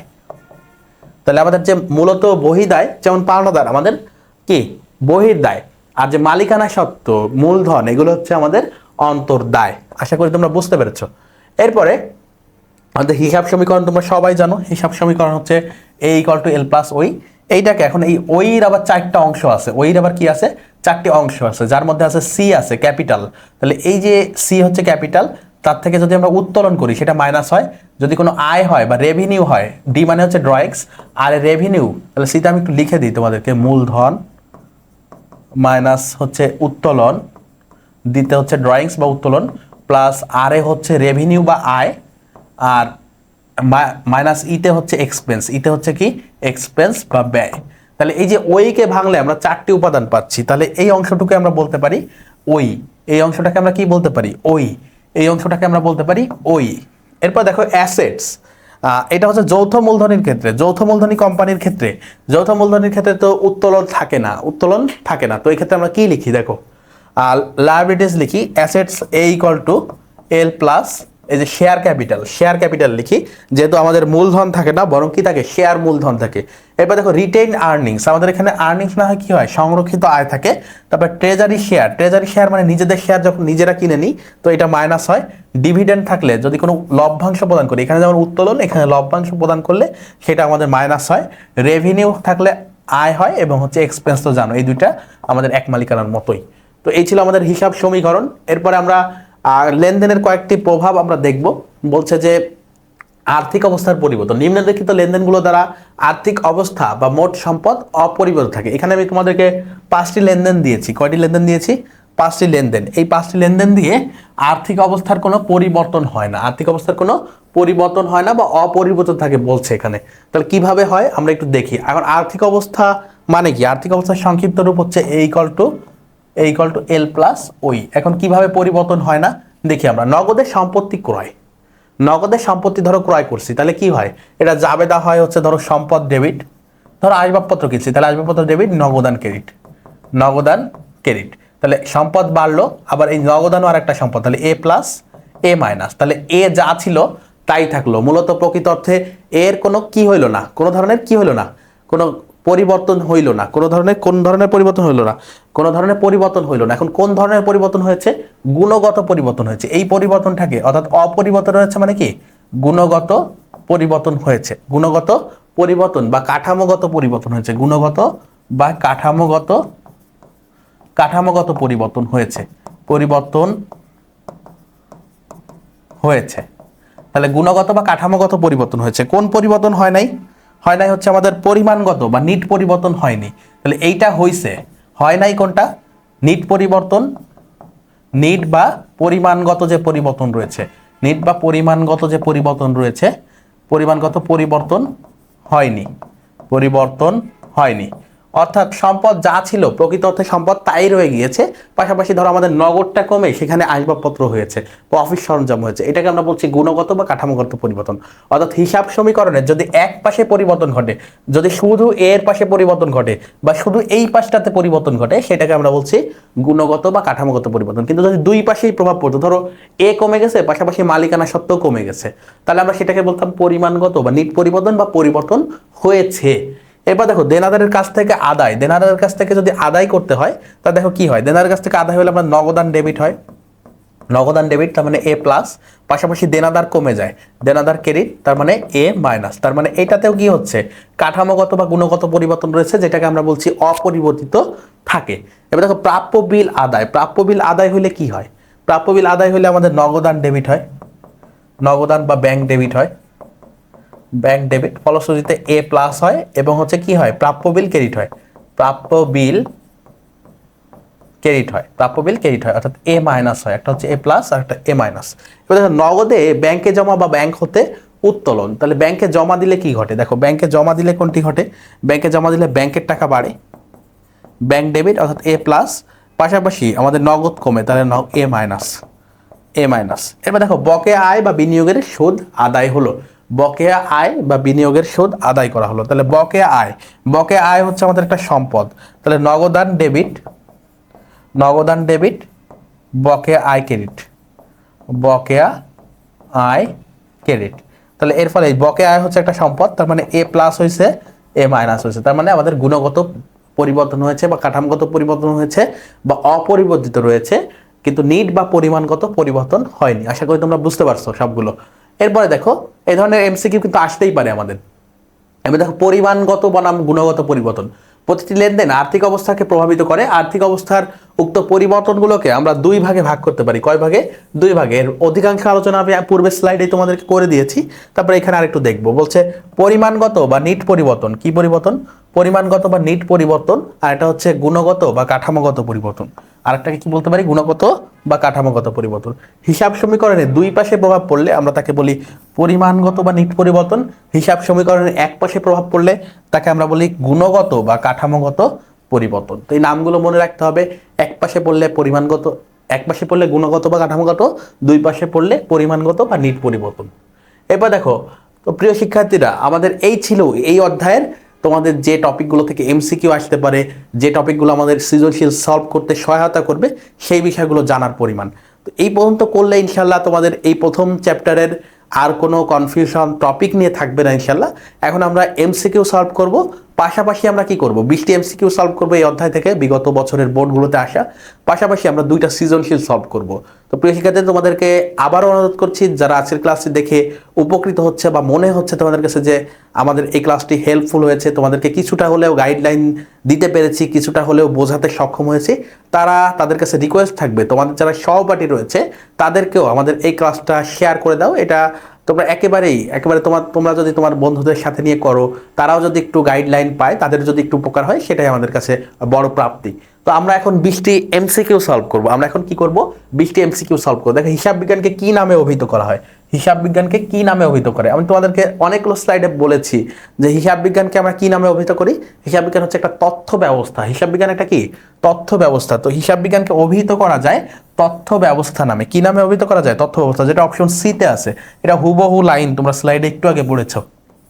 হিসাব বিজ্ঞানকে আমরা কি বলি? তথ্য ব্যবস্থা। দুইয়ে যদি যাই, আধুনিক হিসাব বিজ্ঞানের উৎপত্তি স্থল কোথায়?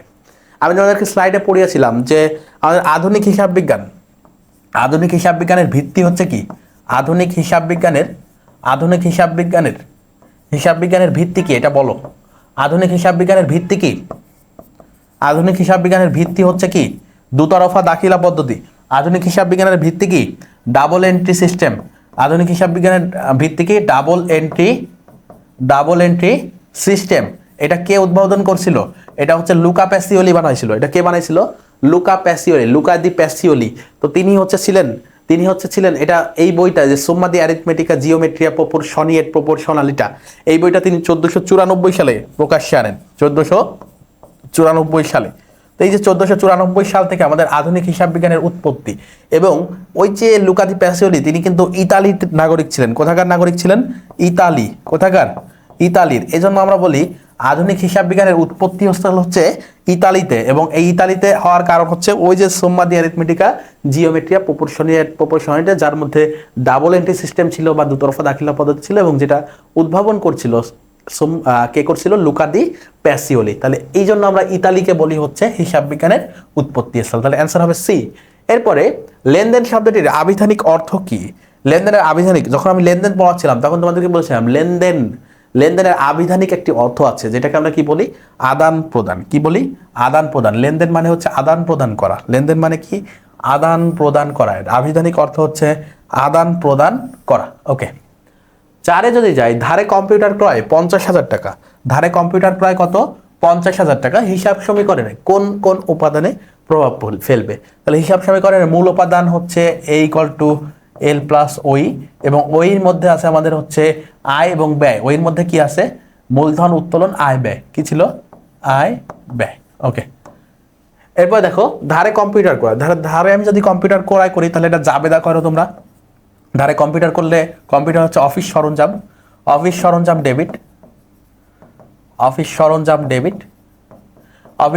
ডেবিট। তার মানে কোনো সম্পদ, অফিস সরঞ্জাম একটা সম্পদ, এটা ডেবিটে থাকা মানে হচ্ছে A+ হওয়া।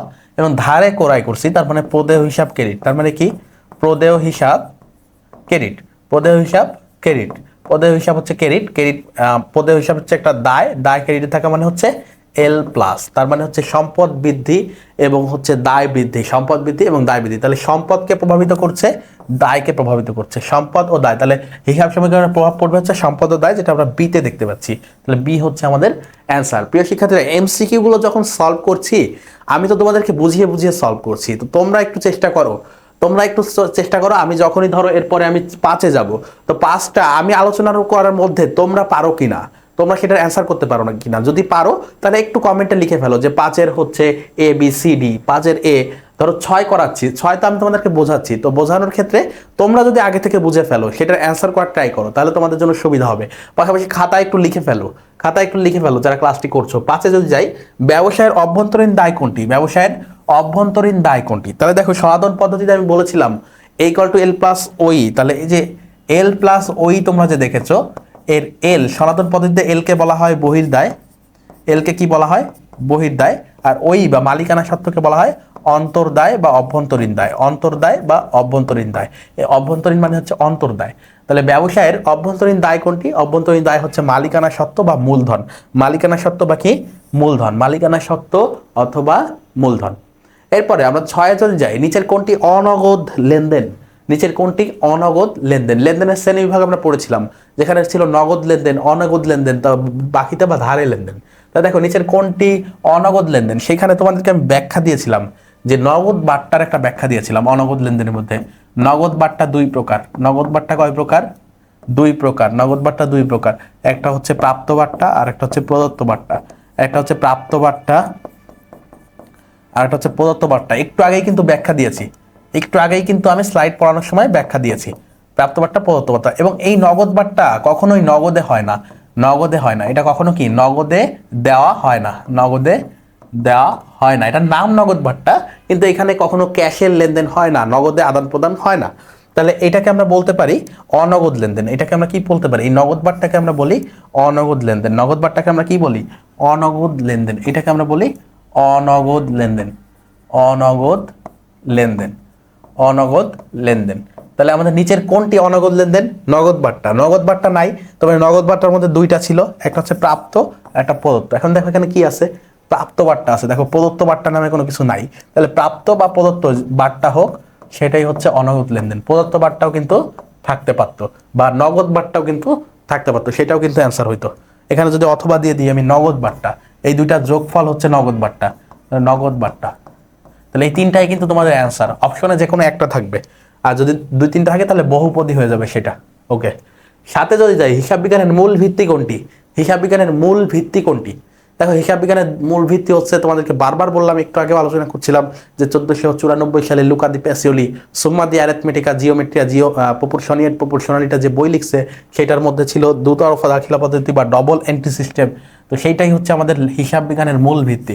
হিসাব বিজ্ঞানের মূল ভিত্তি হচ্ছে দুতরফা দাখিলা পদ্ধতি, এবং সেই দুতরফা দাখিলা পদ্ধতিটা শুরু হয় কি দিয়ে, লেনদেন দিয়ে। তাহলে হিসাব বিজ্ঞানের মূল ভিত্তি হচ্ছে দুতরফা দাখিলা পদ্ধতি, এবং সেটা শুরু হয় কিসের মাধ্যমে, লেনদেনের মাধ্যমে। সেটা শুরু হয় কিসের মাধ্যমে, লেনদেনের মাধ্যমে, লেনদেনের মাধ্যমে। অর্থাৎ মূল উপাদান বা ইনপুট হচ্ছে আমাদের লেনদেন, মূল উপাদান। এই লেনদেনকে আবার কি বলা হয়, এই লেনদেনকে আমরা বলি মূল উপাদান, হিসাব বিজ্ঞানের মূল উপাদান বা ইনপুট, বা কি বলি ইনপুট বলি। ওকে, 8-এ যদি যাই আমরা, 8 মালিকানা সত্ত্ব হ্রাসের কারণ কি, তোমরা একটু বলার চেষ্টা করো, মালিকানা সত্ত্ব কেন হ্রাস পায়, মালিকানা সত্ত্ব কেন হ্রাস পায়, মালিকানা সত্ত্ব হ্রাসের কারণ কি, মালিকানা সত্ত্ব হ্রাসের কি কারণ রয়েছে। দেখো হচ্ছে উত্তোলন এবং খরচ বেড়ে যাওয়া। দেখো প্রথম যেটা রয়েছে, তাহলে ওই হ্রাস পায় কেন, যখন তুমি উত্তোলন করে নিয়ে যাও তখন কিন্তু ওই মাইনাস হয়, পাশাপাশি যখন খরচ বা ব্যয় বাড়ে তখনও কিন্তু কি হয়, ওই মাইনাস হয়। তাহলে আমরা দেখতে পাচ্ছি প্রথমটাই অ্যান্সার, প্রথমটাই কি অ্যান্সার। এরপরে খ যদি দেখি, খরচের কারণে হয়, কিন্তু দায়ের কারণে আমাদের মালিকানা সত্ত্ব হ্রাস হয় না, খরচ ও দায় কমে। দেখো খরচ দায় কমলে আমাদের মালিকানা সত্ত্বের সাথে এর সম্পর্ক নেই। উত্তোলনের ফলে উত্তোলন যদি কমে যায় তাহলে মালিকানা সত্ত্ব বৃদ্ধি পাবে, তাহলে কি হবে, ওই প্লাস হবে। তাহলে এটার সাথেও হচ্ছে না, কিন্তু অ্যান্সার হচ্ছে ক। এবারে কোন দলিলের উপর ভিত্তি করে বিক্রয় জাবেদা প্রস্তুত করা হয়। তাহলে বিক্রয় জাবেদাতে কি লিপিবদ্ধ হয়, একটু খেয়াল রাখবা। বিক্রয় জাবেদাতে লিপিবদ্ধ হয় হচ্ছে যাবতীয় বাকিতে লেনদেন। কোন লেনদেন, বাকিতে লেনদেন, বাকিতে লেনদেন, বাকিতে লেনদেন লিপিবদ্ধ হয় বিক্রয় জাবেদা। আর ক্রয় জাবেদায় লিপিবদ্ধ হয় কি, ক্রয় জাবেদায় কি লিপিবদ্ধ হয়, বাকি বিক্রয় জাবেদা লিপিবদ্ধ হয় হচ্ছে বাকিতে বিক্রয়। কি লিপিবদ্ধ হয়? বাকিতে লেনদেন নয়, বাকিতে বিক্রয়, বাকিতে বিক্রয়। ওকে, আর ক্রয় জাবেদায় কি লিপিবদ্ধ হয়? ক্রয় জাবেদাতে লিপিবদ্ধ হয় হচ্ছে, একসাথে বুঝাই দিচ্ছি তোমাদেরকে। ক্রয় জাবেদায় কি লিপিবদ্ধ হয়? ক্রয় জাবেদায় লিপিবদ্ধ হয় হচ্ছে আমাদের বাকিতে ক্রয়, বাকিতে ক্রয়। এখন এই যে বাকিতে ক্রয় এবং বাকিতে বিক্রয়, এই দুইটা হচ্ছে আমাদের ক্রয় জাবেদা এবং বিক্রয় জাবেদা লিপিবদ্ধ হয়। তো এই দুইটা লিপিবদ্ধ করার জন্য আমরা বাকিতে যে লেনদেনগুলো হয় সেগুলোর জন্য আমরা তৈরি করি হচ্ছে চালান। সেটা হোক বিক্রয় জাবেদা, হোক ক্রয় জাবেদা। আমরা কি ব্যবহার করি? চালান। কি ব্যবহার করি? চালান। সেটা ব্যবহার করি হচ্ছে আমরা চালান। এই দুইটার ক্ষেত্রেই আমরা চালান ব্যবহার করি, চালান। অর্থাৎ বাকিতে লেনদেন হলেই সেটা চালান ব্যবহার করি। তো এই চালানের মাধ্যমে আমরা কি করি? বিক্রয় জাবেদা এবং ক্রয় জাবেদা প্রস্তুত করি। বিক্রয় জাবেদা এবং ক্রয় জাবেদা প্রস্তুত করি কিসের মাধ্যমে? চালানের মাধ্যমে। তাহলে আমাদের অ্যান্সার হবে চালান। অ্যান্সার কি হবে? চালান। ওকে। 10, ডেবিট নোট কে তৈরি করেন? ডেবিট নোট কে তৈরি করেন? তাহলে ডেবিট নোট ব্যবহার করা হয় কেন? দেখো, ডেবিট নোট ব্যবহার করা হয় হচ্ছে পণ্য ফেরত দেওয়ার জন্য, পণ্য ফেরত প্রদানের জন্য, ফেরত প্রদানের জন্য, পণ্য ফেরত প্রদানের জন্য। তাহলে পণ্য ফেরত দেবে কে? পণ্য ফেরত দিবে অবশ্যই ক্রেতা। তাহলে আমি যদি পণ্য ক্রয় করি এবং সেটাতে যদি কোনো ডিফেক্ট পাই, যদি কোনো আশানুরূপ পণ্য যদি না পাই, সেক্ষেত্রে আমি কি করব? পণ্য ফেরত দিব। তো পণ্য ফেরত দিতে আমরা কি করি? ডেবিট নোট ব্যবহার করি। এবং যেহেতু পণ্য ফেরত দিব, তার মানে আমি ক্রয় করেছি, অর্থাৎ আমি হচ্ছে ক্রেতা। আমি হচ্ছে কি? ক্রেতা। তাহলে ডেবিট নোট প্রস্তুত করে হচ্ছে ক্রেতা। ডেবিট নোট প্রস্তুত করে ক্রেতা। 11তে যদি যাই, কোনটি কন্ট্রা সম্পত্তি? নিচের কোনটি কন্ট্রা সম্পত্তি? তাহলে কন্ট্রা মানে হচ্ছে, আমি তোমাদেরকে বলেছিলাম পাঁচটি হিসাব খাত পড়ানোর সময় যে প্রত্যেকটি হচ্ছে একটি করে বিপরীত হিসাব রয়েছে। তো এই বিপরীতের ইংরেজি হচ্ছে কন্ট্রা। বিপরীতের ইংরেজি কি? কন্ট্রা। তাহলে কন্ট্রা সম্পত্তি মানে কি? বিপরীত সম্পত্তি। কন্ট্রা সম্পত্তি মানে কি? বিপরীত সম্পত্তি। কন্ট্রা সম্পত্তি মানে কি? বিপরীত সম্পত্তি। তাহলে বকেয়া ব্যয়, বকেয়া ব্যয় হচ্ছে আমাদের এক প্রকার দায়, এক প্রকার দায়। অনাদায়ী পাওনা সঞ্চিতি, দেখো অনাদায়ী পাওনা সঞ্চিতি বা কুঋণ সঞ্চিতি, এটাকে তোমরা কি বলতে পারো? কুঋণ সঞ্চিতি। তো এই কুঋণ সঞ্চিতি কি থেকে বাদ দেওয়া হয়? আর্থিক অবস্থা বিবরণী করার সময় আমরা দেনাদার থেকে, দেনাদার বাদ কুঋণ সঞ্চিতি লিখি। কি লিখি? কুঋণ সঞ্চিতি। কুঋণ সঞ্চিতি লিখে আমরা নিট দেনাদার বের করি, তাই তো? তাহলে এই কুঋণ সঞ্চিতি কি করতেছে? দেনাদারকে কমিয়ে দিচ্ছে, দেনাদারকে কমিয়ে দিচ্ছে। তাহলে দেনাদার হচ্ছে একটা সম্পদ, সেইটাকে হচ্ছে কমায় দিচ্ছে আমাদের এই কুঋণ সঞ্চিতি। তার মানে কুঋণ সঞ্চিতি হচ্ছে একটা বিপরীত সম্পদ, বিপরীত সম্পদ বা বিপরীত অ্যাসেট বা হচ্ছে কন্ট্রা অ্যাসেট। তাহলে এইটাকে আমরা বলতে পারি বিপরীত সম্পত্তি বা কন্ট্রা সম্পত্তি বা কন্ট্রা অ্যাসেট। ওকে, এরপরে হিসাব বছরের শুরুতে প্রারম্ভিক সম্পদ 12,000 টাকা। হিসাব বছরের শুরুতে প্রারম্ভিক সম্পদ কত? 12,000 টাকা। প্রারম্ভিক সম্পদ হচ্ছে 12,000 টাকা। স্বত্বাধিকার 10,000 টাকা। সারা বছরে সম্পদ সারা বছরের সম্পদ 5,000 টাকা এবং দায় 2,000 টাকা বৃদ্ধি পেয়েছে। সেক্ষেত্রে সমাপনী স্বত্বাধিকারী কত? তাহলে আমাদের শুরুতে ছিল 10,000, শুরুতে ছিল কত? 10,000। এখন সারা বছরে কি হয়েছে আমরা একটু দেখি। সারা বছরে কি হয়েছে? সারা বছরে আমরা এটা সমাধান করার জন্য a = l + ওই লিখবো, a = l + ওই লিখবো। এখন দেখো সারা বছরে যে পরিবর্তনটা হয়েছে, সম্পদ 5,000 টাকা বৃদ্ধি পেয়েছে, তাহলে আমরা এখানে লিখলাম +5,000, +5,000। যদি বৃদ্ধি পায় আমরা আগে প্লাস দিব, হ্রাস পেলে আগে মাইনাস দিব। ইকুয়াল টু, পাশাপাশি কি হয়েছে? দায় 2,000 টাকা বৃদ্ধি পাইছে, তাহলে দায়ের এখানে +2,000 দিব। এখন দেখো ওইর কথা কিছু বলা নাই, তাহলে ওই আমরা যা আছে এখানে প্লাস আছে, প্লাসে লিখলাম। এখন দেখো ওইটা ডান পাশে আছে এবং এখানে প্লাস আছে, তাহলে ওইকে আমরা ওই পাশেই রেখে দিই, ওইকে আমরা ওই পাশেই রেখে দিই। এই যে এল এর 2,000 আছে, এটা এই পাশে এসে কি হবে? মাইনাস হবে। তাহলে ছিল +5,000 এবং এই 2,000 এই পাশে এসে কি হইলো? মাইনাস হইলো। ওকে, ইকুয়াল টু প্লাস ওই। ওকে, প্লাস ওই এই পাশেই রাখলাম। তাহলে এখানে কি হইলো? +5,000 - 2,000, তার মানে হচ্ছে +3,000। তাহলে +3,000, এখানে কি আছে? প্লাস ওই। তাহলে 3,000 টাকা মালিকানা সত্ত্ব বৃদ্ধি পেয়েছে। সারা বছর ধরে কি হয়েছে? মালিকানা সত্ত্ব 3,000 টাকা বাড়ছে। তাহলে শুরুতে ছিল 10,000, শুরুতে কত ছিল? শুরুতে ছিল 10,000, শুরুতে 10,000। সারা বছর জুড়ে কি হয়েছে? সারা বছর জুড়ে এই 3,000 টাকা বৃদ্ধি পাইছে। তাহলে এই 3,000 টাকা আমরা বৃদ্ধি করব, বৃদ্ধি 3,000, অর্থাৎ যোগ 3,000, যোগ 3,000। এবার যদি এটা যোগ করে ফেলি, 13,000 হচ্ছে আমাদের সমাপনী ওই। 13,000 কি? সমাপনী মালিকানা সত্ত্ব বা ওই, সমাপনী ওই বা মালিকানা সত্ত্ব হচ্ছে এই 13,000। তো এইটাই আমাদের কাছে জানতে চাইছে, সমাপনী স্বত্বাধিকারের পরিমাণ কত, যেটা হচ্ছে 13,000 টাকা। অ্যান্সার হচ্ছে বি বা খ। ওকে, 13তে যদি যাই, মিস্টার জনের দায় ও মূলধন ছিল যথাক্রমে 20 এবং 30,000 টাকা।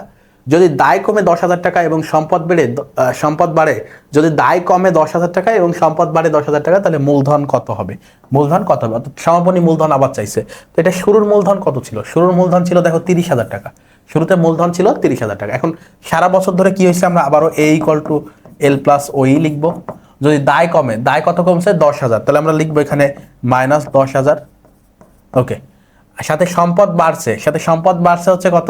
+10,000। সম্পদ বাড়ছে কত? +10,000। এখন ওইর কথা কিছু বলা নাই, ওইর আগে প্লাস ছিল সেটা লিখলাম, ওই হচ্ছে প্লাস। ওকে, এখন দেখো পরের লাইনে এই -10,000 এই পাশে এসে প্লাস হয়েছে, তাহলে এখানে আগে 10,000 ছিল প্লাস এই মাইনাস এই পাশে এসে হচ্ছে প্লাস হয়েছে 10,000 = প্লাস ওই। তারপরে দেখো এখন এই দুইটা প্লাস মিলে হচ্ছে +20,000 = প্লাস ওই। তাহলে প্লাস ওই আছে, ওই = প্লাস আছে মানে হচ্ছে 20,000। তার মানে মালিকানা সত্ত্ব সারা বছর ধরে 20,000 টাকা বাড়ছে। সারা বছর ধরে মালিকানা সত্ত্ব কত বেড়েছে? 20,000। শুরুতে ছিল কত? 30,000। শুরুতে 30,000। সারা বছর ধরে বৃদ্ধি পাইছে কত? 20,000। বৃদ্ধি পাইছে 20,000, সেটা প্লাস করো, তাহলে সমাপনী পাচ্ছি আমরা 50,000। সমাপনী পাচ্ছি কত? 50,000। তাহলে সমাপনী কত? সমাপনী ওই হচ্ছে 50,000। তাহলে সমাপনী ওই কত? 50,000 টাকা। এরপরে 14তে যদি যাই, উত্তোলনের সুদকে কি বলা হয়? তাহলে উত্তোলন কে করে? মালিক করে। উত্তোলন কে করে? মালিক করে। এখন মালিক যদি উত্তোলন করে এবং সেই সুদটা যদি আমরা প্রতিষ্ঠানে পাই, উত্তোলনের বিপরীতে মালিক যদি কোনো সুদ প্রদান করে, কাকে করবে? প্রতিষ্ঠান করবে। প্রতিষ্ঠানকে সুদ প্রদান করবে। তাহলে উত্তোলনের সুদ হচ্ছে প্রতিষ্ঠানের জন্য আয়। উত্তোলনের সুদ কি? উত্তোলনের সুদ হচ্ছে মালিক যেহেতু করে এবং মালিক যদি সুদ প্রদান করে, তাহলে মালিকের জন্য ব্যয়। মালিকের ব্যয়, এটা কি? মালিকের ব্যয়। আর প্রতিষ্ঠানের কি? প্রতিষ্ঠানের বা ব্যবসায়ের হচ্ছে আয়। প্রতিষ্ঠানের আয়, মালিকের ব্যয়, প্রতিষ্ঠানের আয়। তো বলছে মালিকের ব্যয় ব্যবসায়ের আয়, মালিকের ব্যয় ব্যবসায়ের আয়, মালিকের ব্যয় ব্যবসায়ের ব্যয়, ব্যবসায়ের ব্যয় নয়, ব্যবসায়ের আয়, মালিকের আয়, মালিকের আয় না, মালিকের আয় তো হইতেই পারে না। তাহলে অ্যান্সার হচ্ছে আমাদের এইটা, মালিকের ব্যয় এবং ব্যবসায়ের আয়। অ্যান্সার হচ্ছে ক। ওকে, পরেরতে যদি যাই, কোন কোন হিসাব ক্রেডিট উদ্বৃত্ত প্রকাশ করে? কোন কোন হিসাব ক্রেডিট উদ্বৃত্ত প্রকাশ করে? তোমাদের 5টা হিসাব খাত দেখা দিয়েছি, সম্পদ, দায়, মালিকানা সত্ত্ব, আয়, ব্যয়। তো এগুলোর কোন হিসাব খাত হচ্ছে কি করে? ক্রেডিট উদ্বৃত্ত প্রকাশ করে, সেইটাও তোমাদের একটা ছকে দেখাইছি। তো সেইগুলোই তোমাদেরকে বলছে সম্পদ সাধারণত ডেবিট জেড প্রকাশ করে, ক্রেডিটের কোনো সুযোগ নেই, এখানে ভুল আছে। উত্তোলন হচ্ছে ডেবিট জেড, তাহলে এখানে ভুল আছে। আয় হচ্ছে ক্রেডিট জেড প্রকাশ করে, মালিকানা সত্ত্ব ক্রেডিট জেড প্রকাশ করে, মালিকানা সত্ত্ব কি করে? ক্রেডিট জেড প্রকাশ করে। তাহলে এইটা অ্যান্সার খ, আমরা অ্যান্সার দেখতে পাচ্ছি, খ হচ্ছে অ্যান্সার। গতে কি সমস্যা আছে আমরা একটু দেখি। গ এর ক্ষেত্রে কি হচ্ছে? আয় ক্রেডিট জেড প্রকাশ করে, সম্পদ হচ্ছে ডেবিট জেড, তাহলে এইখানে ভুল আছে। ব্যয় হচ্ছে ডেবিট জেড প্রকাশ করে, এখানে ভুল আছে। তাহলে আমাদের অ্যান্সার হচ্ছে খ। অ্যান্সার হচ্ছে খ। 16তে আসি, হিসাব তত্ত্বের বাহ্যিক ব্যবহারকারী হলো। হিসাব তত্ত্বের বাহ্যিক ব্যবহারকারী পড়াইছিলাম অভ্যন্তরীণ এবং বাহ্যিক ব্যবহারকারী স্লাইডে। সেখান থেকে প্রশ্ন আসছে বাহ্যিক ব্যবহারকারী কোনটা? দেখো, পাওনাদার বাহ্যিক ব্যবহারকারী, ব্যবস্থাপক থাকলেই সেটা অভ্যন্তরীণ, ব্যবস্থাপক থাকলেই সেটা কি? অভ্যন্তরীণ। তাহলে এটা হচ্ছে আমাদের কি? অভ্যন্তরীণ। আর এই যে সরকার হচ্ছে বাহ্যিক, তাহলে 1 আর 3 হচ্ছে আমাদের বাহ্যিক, 1 আর 3 হচ্ছে বাহ্যিক। 17 আসলে 10,000 টাকার প্রদেয় হিসাব পূর্ণ নিষ্পত্তিতে 9,850 টাকায় নিষ্পত্তি করা হলো। হিসাব সমীকরণের লেনদেনের প্রভাব, তাহলে এটা জাবেদা করো। দেখো, প্রদেয় হিসাবকে আমরা পরিশোধ করতেছি, কি করতেছি? প্রদেয় হিসাব ডেবিট। কি করবো? প্রদেয় হিসাব ডেবিট। কত টাকা? 10,000 টাকা। 10,000 টাকা। ওকে, এরপর দেখো আমরা প্রদান করছি কত? 9,850 টাকা। তাহলে নগদান হিসাব ক্রেডিট, নগদান ক্রেডিট কত? 9,850 টাকা। তাহলে বাকি 150 টাকা কই গেল? এটা হচ্ছে আমাদের প্রাপ্ত বার্তা ক্রেডিট হচ্ছে 150 টাকা। এখন এই লেনদেনগুলোর প্রভাব একটু দেখো, লেনদেনগুলোর প্রভাব যে হয়েছে এটা একটু দেখো। প্রদেয় হিসাব, তার মানে এটা হচ্ছে এল মাইনাস, এটার ফলে কি হচ্ছে? L minus. নগদ কমে যাচ্ছে, তার মানে এ মাইনাস হচ্ছে, এ মাইনাস। প্রাপ্ত বার্তা হচ্ছে একটা আয় বৃদ্ধি পাচ্ছে, আয় প্লাস মানে হচ্ছে এটার মানে কি? ওই বা মালিকানা সত্ত্ব প্লাস। তাহলে সম্পত্তি হ্রাস পাবে, ঠিক আছে কথা, যে সম্পত্তি হ্রাস পাইতেছে। দায় হ্রাস পাচ্ছে, এটাও ঠিক আছে। মালিকানা সত্ত্ব হ্রাস পাবে, এটা ঠিক না, কারণ মালিকানা সত্ত্ব আমাদের বৃদ্ধি পাচ্ছে, মালিকানা সত্ত্ব আমাদের কি হচ্ছে? বৃদ্ধি পাচ্ছে। তাহলে আমাদের অ্যান্সার হচ্ছে 1 আর 2, অ্যান্সার হচ্ছে 1 আর 2, যেটা কতে আছে, 18তে যদি যাই, একটি দায় হ্রাস পেলে কি হয়? একটি দায় হ্রাস পেলে অন্য একটি দায় বৃদ্ধি পায়। একটি দায় হ্রাস পেলে কি হতে পারে? অন্য একটা দায় বৃদ্ধি হতে পারে। পাশাপাশি দেখো মালিকানা সত্ত্ব বৃদ্ধি হতে পারে, সম্পত্তি হ্রাস পায়। দায় হ্রাস পাওয়ার সাথে সাথে সম্পত্তিও হ্রাস পেতে পারে। এগুলো হিসাব সমীকরণের সাথে দেখাইতে হবে আমাদের। A = L + ওই, দেখো দায় হ্রাস পেলো, L - হইলো, তাহলে এই সমীকরণ ঠিক রাখার জন্য আমাকে L+ করতে হতে পারে।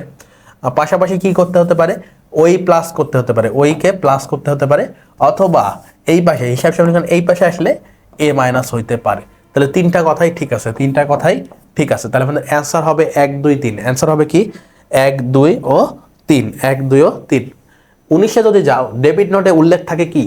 ডেবিট নোট মানে হচ্ছে আমরা পণ্য ফেরত দেওয়ার সময় যে নোটটা ব্যবহার করি সেটা হচ্ছে ডেবিট নোট। সেখানে পণ্যের পরিমাণ উল্লেখ থাকে, পণ্যের দর উল্লেখ থাকে, কারবারির পার্টটা থাকলে সেটা উল্লেখ থাকে। তাহলে 1, 2, 3 আমাদের অ্যান্সার কি? 1, 2, 3।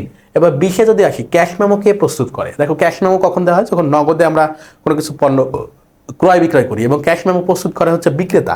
ক্যাশ মেমো কে প্রস্তুত করে? বিক্রেতা। নগদে কোনো লেনদেনের ফলে আমরা ক্যাশ মেমো ব্যবহার করি, এবং সবসময় বিক্রেতা হচ্ছে ক্যাশ মেমো প্রদান করে। তাহলে অ্যান্সার হবে ক। অ্যান্সার হবে কি? ক। তো প্রিয় শিক্ষার্থীরা, আশা করি এই অধ্যায়ের 20টি এমসিকিউ তোমরা খুব ভালোভাবে বুঝেছো। আমরা এখন সৃজনশীলে চলে যাব। তোমাদের জন্য যে 2টি সৃজনশীল রেখেছি সেখানে চলে যাব। তো সেইগুলো একটু তোমরা বোঝার চেষ্টা করো। পাশাপাশি তোমরা যারা ক্লাসটি করছো, তোমরা যদি মনে করো যে ক্লাসটি করে তোমাদের ভালো লাগছে বা উপকার হচ্ছে বা হেল্প হচ্ছে তোমাদের এক্সামের জন্য, তোমাদের যারা বন্ধু রয়েছে তাদেরকে ক্লাসটা শেয়ার করে দিতে পারো। তো দেখো, সৃজনশীল 1-এ কি বলা হচ্ছে? জনাব হৃদয় একজন আইনজীবী, 2024 সালের জানুয়ারি মাসে তার ব্যবসায়ের সংগঠিত লেনদেনগুলো হচ্ছে এইগুলা। এখানে 1 তারিখ থেকে 31 তারিখের লেনদেন আছে। লেনদেন নয় এমন ঘটনাসমূহ চিহ্নিত করো। তাহলে কতে আমাদেরকে বলছে লেনদেন নয়। তাহলে প্রথমে দেখছো আইন ব্যবসায় বিনিয়োগ, এটা একটা লেনদেন। মাসিক 10,000 টাকা বেতনে একজন আইন সহকারী হিসাব নিয়োগ দেওয়া হলো। তাহলে কাউকে নিয়োগ প্রদান করা কোনোভাবেই লেনদেন নয়, কারণ এখানে অর্থের কোনো আদান প্রদান ঘটে নাই। এরপর দেখো আইনি সেবা বাবদ নগদ টাকা পাওয়া গেল, এটা একটা লেনদেন। তারপর ধারে 25,000 টাকার অফিস সরঞ্জাম করা হলো, এটা একটা লেনদেন। মেয়ের স্কুলের বেতন 4,000 টাকা ব্যক্তিগত তহবিল থেকে পরিশোধ করা হলো। তাহলে এই যে 4,000 টাকা পরিশোধ করা হলো নিজ তহবিল, এটার সাথে ব্যবসায়ের কোনো সম্পর্ক নয়, ব্যবসায়ের কোনো সম্পর্ক নেই। তাহলে এইটাও লেনদেন নয়। বাকিগুলো পড়ি। মাসের ভাড়া প্রদান করা হলো, এটা লেনদেন। 7 তারিখের ক্রয় বাবদ প্রদেয় হিসাব পরিশোধ করা হলো, এটাও লেনদেন। আইন সহকারীর মাসিক বেতন পরিশোধ, দেখো বেতন পরিশোধ হচ্ছে লেনদেন। তাহলে আমরা 2টা পাইছি, একটা হচ্ছে যে নিয়োগ, আর একটা হচ্ছে নিজ তহবিল থেকে মেয়ের স্কুলের বেতন। এটা হচ্ছে কি? লেনদেন নয়। তাহলে 2টা হচ্ছে আমাদের লেনদেন নয়। আমরা একটু সলভ করে ফেলি। তাহলে লেনদেন নয় এমন ঘটনার সময় তারিখ কত? একটা হচ্ছে আমাদের 1 তারিখে, জানুয়ারি 1 তারিখেই আছে। সেটা হচ্ছে আমরা লিখবো কত সাল? 2024-এর জানুয়ারি 1 কি করা হলো? আইন সহকারী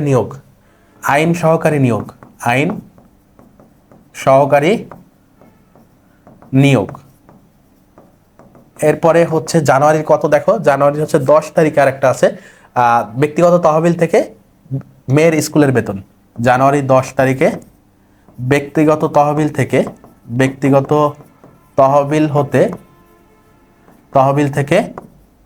মেয়ের স্কুলের বেতন প্রদান।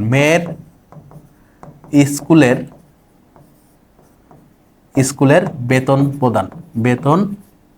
প্রদান। তাহলে এই 2টা হচ্ছে লেনদেন নয় এমন ঘটনা তোমাকে চিহ্নিত করতে বলছে, পরিমাণ নির্ণয় করতে বলে না। এই জন্য আমরা টাকার পরিমাণ লিখবো না। এরপরে দেখো 2-এ আসো, খতে বলতেছে জানুয়ারি 1 থেকে 15 তারিখ পর্যন্ত লেনদেনের দ্বারা হিসাব সমীকরণের উপাদান সমূহের প্রভাব। তো যখনই তোমাদেরকে এই যে হিসাব সমীকরণের উপাদান সমূহের প্রভাব বলবে, কি বলবে? হিসাব সমীকরণের উপাদান সমূহের প্রভাব বলবে, তখনই তোমরা কি করবা? টেবুলার মেথডে দেখাবা বা হচ্ছে বিবরণী ছকে দেখাবা।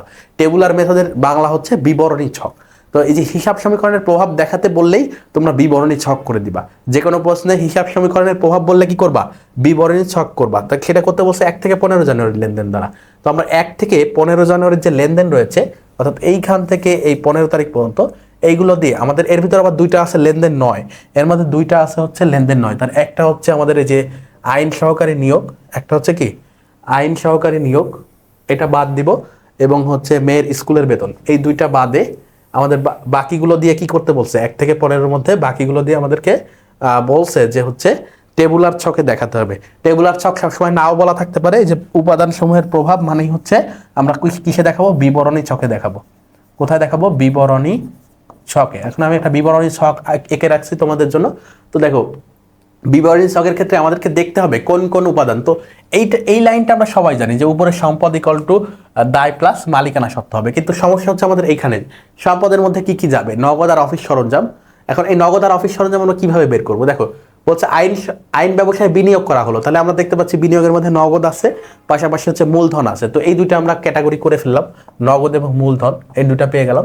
এরপরে দেখো এরপর হচ্ছে আইনি সেবা প্রদান করে নগদ পাওয়া গেল, তাহলে এটা হচ্ছে সেবা আয়, তার মানে আয় পাইছি, নগদ তো আগে থেকেই লেখা ছিল, নগদ তো আগে থেকেই লেখা ছিল, তাহলে আয় আমাদেরকে যুক্ত করতে হবে, নগদ আগে থেকেই লেখা ছিল এই উপাদানটা।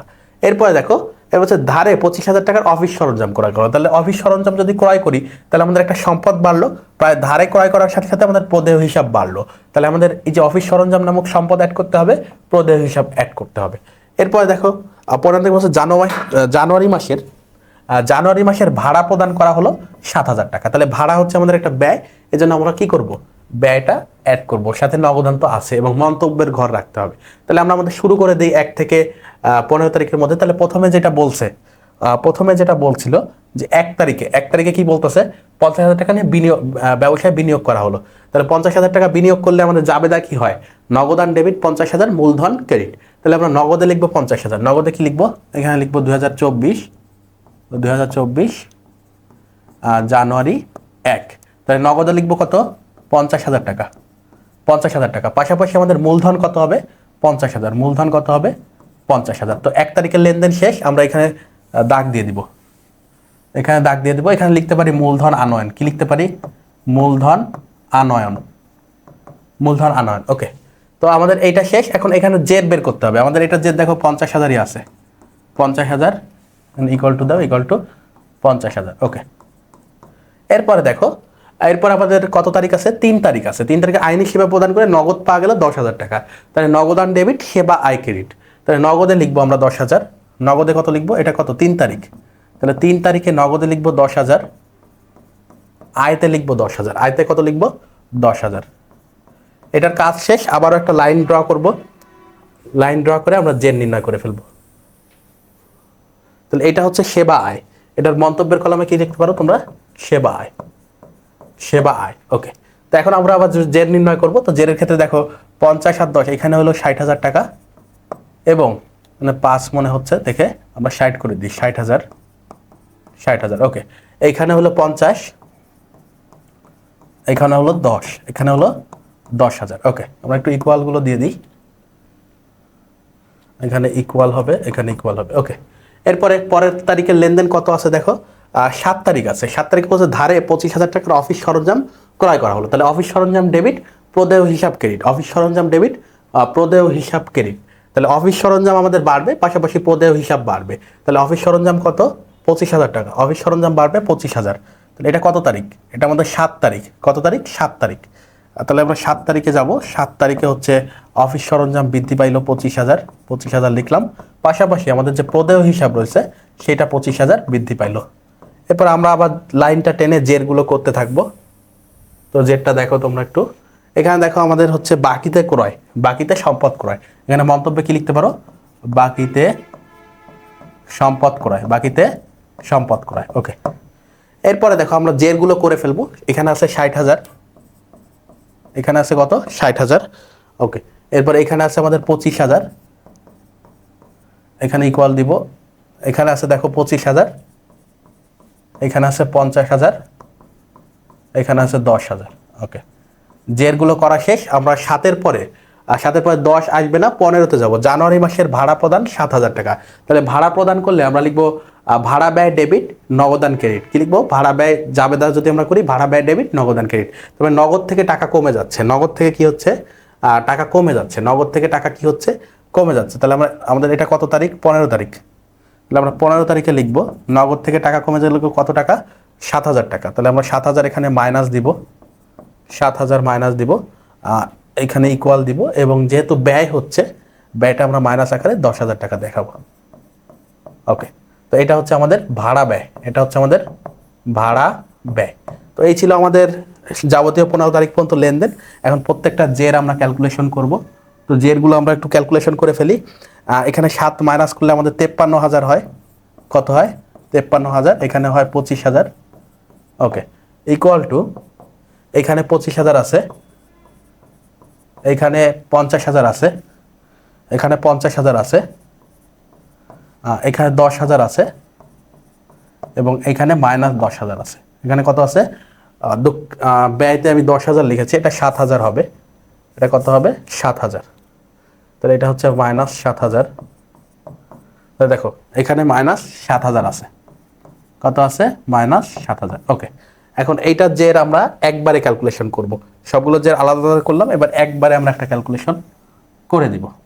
তাহলে জের যখন আমরা ক্যালকুলেশন করব তখন দেখো কি আসতেছে, এই পাশের গুলা, অর্থাৎ এই যে এর যে পাশটা রয়েছে এখানে দুইটা জের পেয়েছি আমরা, এই দুইটা।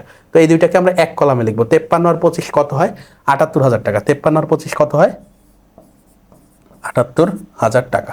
তো এটা ক্লোজ করব, ইকুয়াল টু দিব। এই পাশে যে জেরগুলো রয়েছে এখানে প্লাস দিতে পারো চাইলে।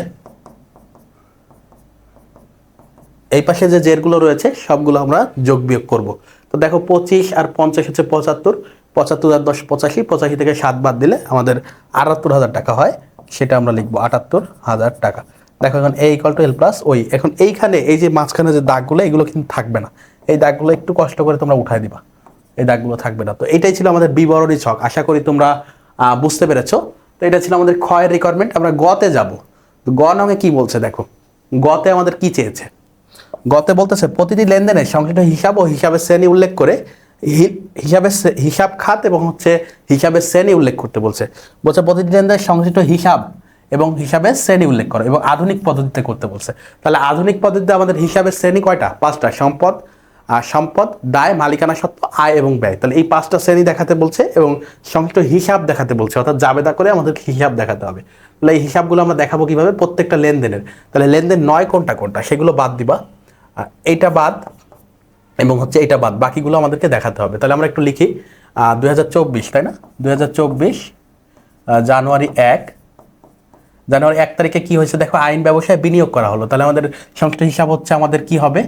নগদান ডেবিট, টাকার অ্যামাউন্ট দেখাতে হবে না, নগদান হিসাব এবং হচ্ছে মূলধন হিসাব, নগদান হিসাব এবং কি মূলধন হিসাব। এখন হিসাবের শ্রেণী কি? নগদান হচ্ছে একটা সম্পদ। আধুনিক পদ্ধতিতে নগদান হচ্ছে একটা সম্পদ। 5টা প্রকার হিসাব আমাদের। মূলধন হচ্ছে কি? মূলধন হচ্ছে মালিকানা সত্ত্ব, মূলধন হচ্ছে মালিকানা সত্ত্ব। তাহলে এইটা আমরা ক্লোজ করে দিলাম 1 তারিখেরটা। এরপরে দেখো, এরপরে হচ্ছে আমাদের জানুয়ারি কত? এরপর আমরা জানুয়ারি 3-এ চলে যাব। আইনি সেবা প্রদান করে নগদ 10,000 টাকা পাওয়া গেল। তাহলে নগদান হিসাব ডেবিট, সেবা আয় হিসাব ক্রেডিট, তাহলে নগদান হিসাব হচ্ছে আমাদের সম্পদ। নগদান হিসাবের শ্রেণী কি? সম্পদ। নগদানের শ্রেণী হচ্ছে সম্পদ। আর এই যে সেবা আয়, এটা শ্রেণী কি? আয়। এটা শ্রেণী হচ্ছে আয়। দ্বিতীয়টা হয়ে গেল। এটা হচ্ছে জানুয়ারি কত? 3 তারিখ। এটা হচ্ছে জানুয়ারি 3 তারিখ। তাহলে এইটার হচ্ছে আমরা কি করব? লাইন টেনে ক্লোজ করব। 3-এর পরে দেখো কত আসে। 3-এর পরে আছে আমাদের 7, ধারে 25,000 টাকার অফিস সরঞ্জাম ক্রয় করা হলো। 3-এর পরে আছে আমাদের কত? 7, অফিস সরঞ্জাম ক্রয়। ধারে অফিস সরঞ্জাম ক্রয় করা হলো কত টাকা? 25,000 টাকা। তাহলে আমরা লিখবো অফিস সরঞ্জাম ডেবিট, অফিস সরঞ্জাম হিসাব এবং ধারে যেহেতু করছি তাহলে প্রদেয় হিসাব, ক্রেডিট। তাহলে অফিস সরঞ্জামের শ্রেণী হচ্ছে সম্পদ। অফিস সরঞ্জামের শ্রেণী কি? সম্পদ। তাহলে এটা হচ্ছে আমাদের একটা সম্পদ। পাশাপাশি প্রদেয় হিসাব হচ্ছে আমাদের একটা দায়। এর পরের যে শ্রেণীটা আছে সেটা কত তারিখ আমরা একটু দেখি। এরপরে বলছে 15 তারিখ জানুয়ারি মাসের ভাড়া প্রদান করা হলো 7,000 টাকা। তাহলে আমরা লিখতে পারি ভাড়া হিসাব ডেবিট, নগদান হিসাব ক্রেডিট। ভাড়া হিসাব ডেবিট, এটা কত তারিখ? 15 তারিখ। জানুয়ারি লিখতে পারো এখানে, জানুয়ারি 15। ভাড়া হিসাব ডেবিট, পাশাপাশি নগদান হিসাব ক্রেডিট। তাহলে ভাড়া হচ্ছে একটা ব্যয় শ্রেণী। কোন ধরনের? আধুনিক হিসাব খাত অনুযায়ী 5টি শ্রেণীর মধ্যে ভাড়া হচ্ছে ব্যয় এবং নগদান হচ্ছে একটি সম্পদ। ওকে, তাহলে এইটা করার পরে আমাদের আরও লেনদেন রয়েছে, সেগুলো আমরা একটু লিখবো। সেগুলোর ক্ষেত্রে দেখতে পাচ্ছ 22 তারিখে 7 তারিখের ক্রয় বাবদ প্রদেয় হিসাব পরিশোধ করা হলো 10,000 টাকা। তাহলে 7 তারিখে আমরা 25,000 টাকার কিনছিলাম, তার মধ্যে 10,000 টাকা পরিশোধ করছি। তাহলে আমরা লিখবো 22 তারিখ, জানুয়ারি 22 কত টাকা পরিশোধ করছি? 10,000 টাকা। তাহলে প্রদেয় হিসাবকে আমরা পরিশোধ করতেছি, প্রদেয় হিসাব ডেবিট, নগদান হিসাব ক্রেডিট। প্রদেয় হিসাব ডেবিট, নগদান হিসাব ক্রেডিট। তাহলে প্রদেয় হচ্ছে একটা দায়ের শ্রেণীযুক্ত হিসাব, দায় শ্রেণীযুক্ত হিসাব, আর নগদান হচ্ছে একটা সম্পদ শ্রেণীভুক্ত হিসাব। এই দুইটা শ্রেণী আমরা লিখে দিব। এখানে লাইন টেনে এটা ক্লোজ করলাম। এরপরে জানুয়ারির পরে আমাদের সর্বশেষ লেনদেন কোনটা আছে? 31 তারিখ, আইন সহকারীর মাসিক বেতন পরিশোধ করা হবে। তাহলে আইন সহকারীকে আমরা 10,000 টাকায় ঠিক করছিলাম, সেইটা প্রদান করছি। তাহলে 31 তারিখে আইন সহকারীর বেতন প্রদান করা হবে। তাহলে জানুয়ারি 31 তারিখ, তাহলে আইন সহকারীর বেতন হচ্ছে বেতন হিসাব ডেবিট, বেতন হিসাব ডেবিট এবং নগদান হিসাব ক্রেডিট। তাহলে বেতন কত? বেতন হচ্ছে একটা ব্যয় শ্রেণীভুক্ত হিসাব এবং হচ্ছে নগদান হচ্ছে একটা সম্পদ শ্রেণীভুক্ত হিসাব। তো এই পর্যন্ত আমাদের লেনদেন ক্লোজ হবে। আশা করি তোমরা এটা বুঝতে পারছো। এটা ছিল আমাদের গয়ের রিকোয়ারমেন্ট। তো প্রিয় শিক্ষার্থীরা, এই পর্যন্ত আমরা সৃজনশীল 1 বুঝলাম। এবার আমরা সৃজনশীল 2-এ চলে যাব। তো 2-এ আসলে কি বলতে যাচ্ছে আমরা যদি একটু দেখি। 2-এ আসলে আরেকটা সৃজনশীল রেখেছি তোমাদের জন্য। এই প্রথম অধ্যায় সৃজনশীলগুলো একই রকম হয়। সাধারণত খ বা গতে হচ্ছে টেবুলার ছক বা বিবরণী ছক চায়, পাশাপাশি তোমাদের যেগুলো লেনদেন নয় সেগুলো চিহ্নিত করতে বলে, এবং অনেক সময় হিসাবের শ্রেণী আধুনিক পদ্ধতিতে বলতে পারে, সনাতন পদ্ধতিতে বলতে পারে। তো এইগুলো আমাদেরকে মূলত করতে হয়। তো সেই ধরনের তোমাদেরকে 2টি সৃজনশীল আমি দেখানোর চেষ্টা করছি। ইতোমধ্যে একটি সলভ হয়ে গিয়েছে, আরেকটি এখন আমরা করব। তো প্রথমটিতে দেখো, প্রথমটিতে আমরা যেভাবে সলভ করেছিলাম, দ্বিতীয়টার ক্ষেত্রে দেখো কি কি চায়। তো জনাব রাসেল 2022 সালের 2022 হবে এখানেও, তাহলে 2022। আচ্ছা, এখানে 2022 না দিয়ে তোমরা যদি 2024 দিয়ে দাও তাহলে দুইটা কিন্তু মিলে যায়। 2024 সাল। তাহলে 2024 সালের ক্ষেত্রে কি হয়? 2024 সালের 1 জুলাই তারিখে নগদ 1,20,000 টাকা এবং 10,000 টাকা মূল্যের আসবাবপত্র নিয়ে ব্যবসায় শুরু করে 1 জুলাই তারিখে। উক্ত মাসে তার লেনদেনগুলো ছিল নিম্নরূপ। এই ধরনের কিছু লেনদেন তারা করে।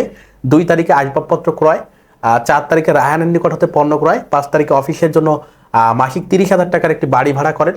তাহলে দেখো, বাড়ি ভাড়া করা হচ্ছে কোনো ধরনের লেনদেন নয়। বাড়ি ভাড়া চুক্তি করা বা বাড়ি ভাড়া নেওয়া, যতক্ষণ না পর্যন্ত বাড়ি ভাড়া প্রদান করছি, তাহলে এটা কোনো লেনদেন নয়। এটাকে আমরা আলাদা করে রাখি, পড়ার সময় পেয়ে গিয়েছি। তাহলে 5 তারিখের এটা কোনো ধরনের লেনদেন নয়।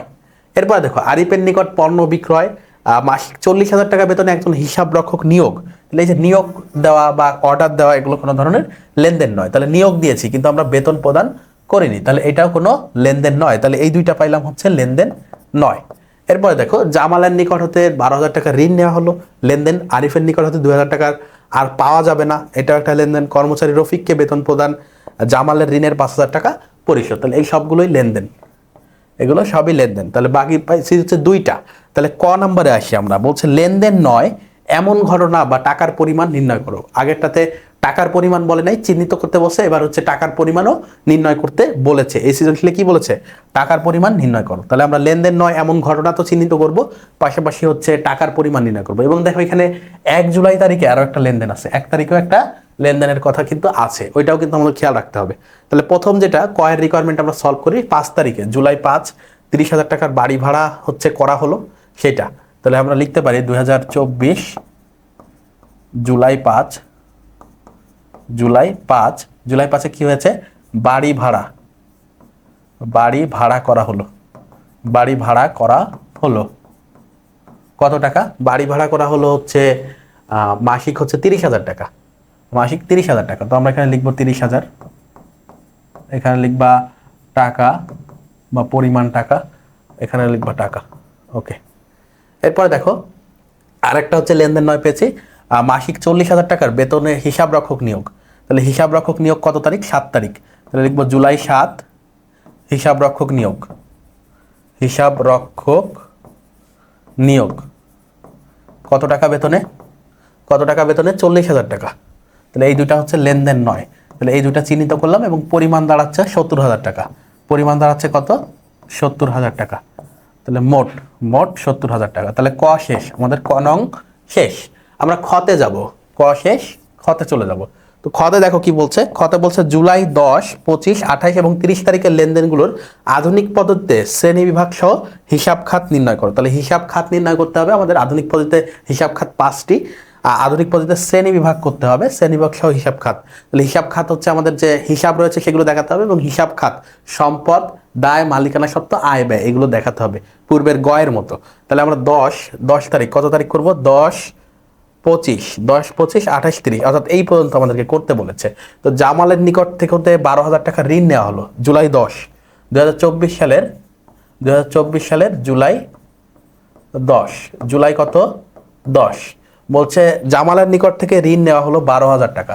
তাহলে জামালের নিকট থেকে যদি আমরা ঋণ নিই তাহলে কি হবে, আমাদের নগদান বা ব্যাংক বাড়বে এবং ঋণ হিসাবটা ক্রেডিট হবে। তাহলে আমরা লিখতে পারি নগদান ডেবিট, নগদান ডেবিট, যেহেতু এখানে সংশ্লিষ্ট হিসাব খাত দেখাতে বলেছে, পরিমাণ দেখানোর কোনো প্রয়োজন নেই, 12,000 টাকা ওটা আমাদের লিখতে হবে না। তাহলে নগদান হিসাব ডেবিট আর ঋণ হিসাব ক্রেডিট, ঋণ হিসাব ক্রেডিট ব্র্যাকেটে আমরা লিখে দিতে পারি জামাল, জামালের কাছ থেকে নিয়েছি, তো জামাল, জামালের কাছ থেকে নিয়েছি জামাল, তার মানে জামালের ঋণ হিসাব।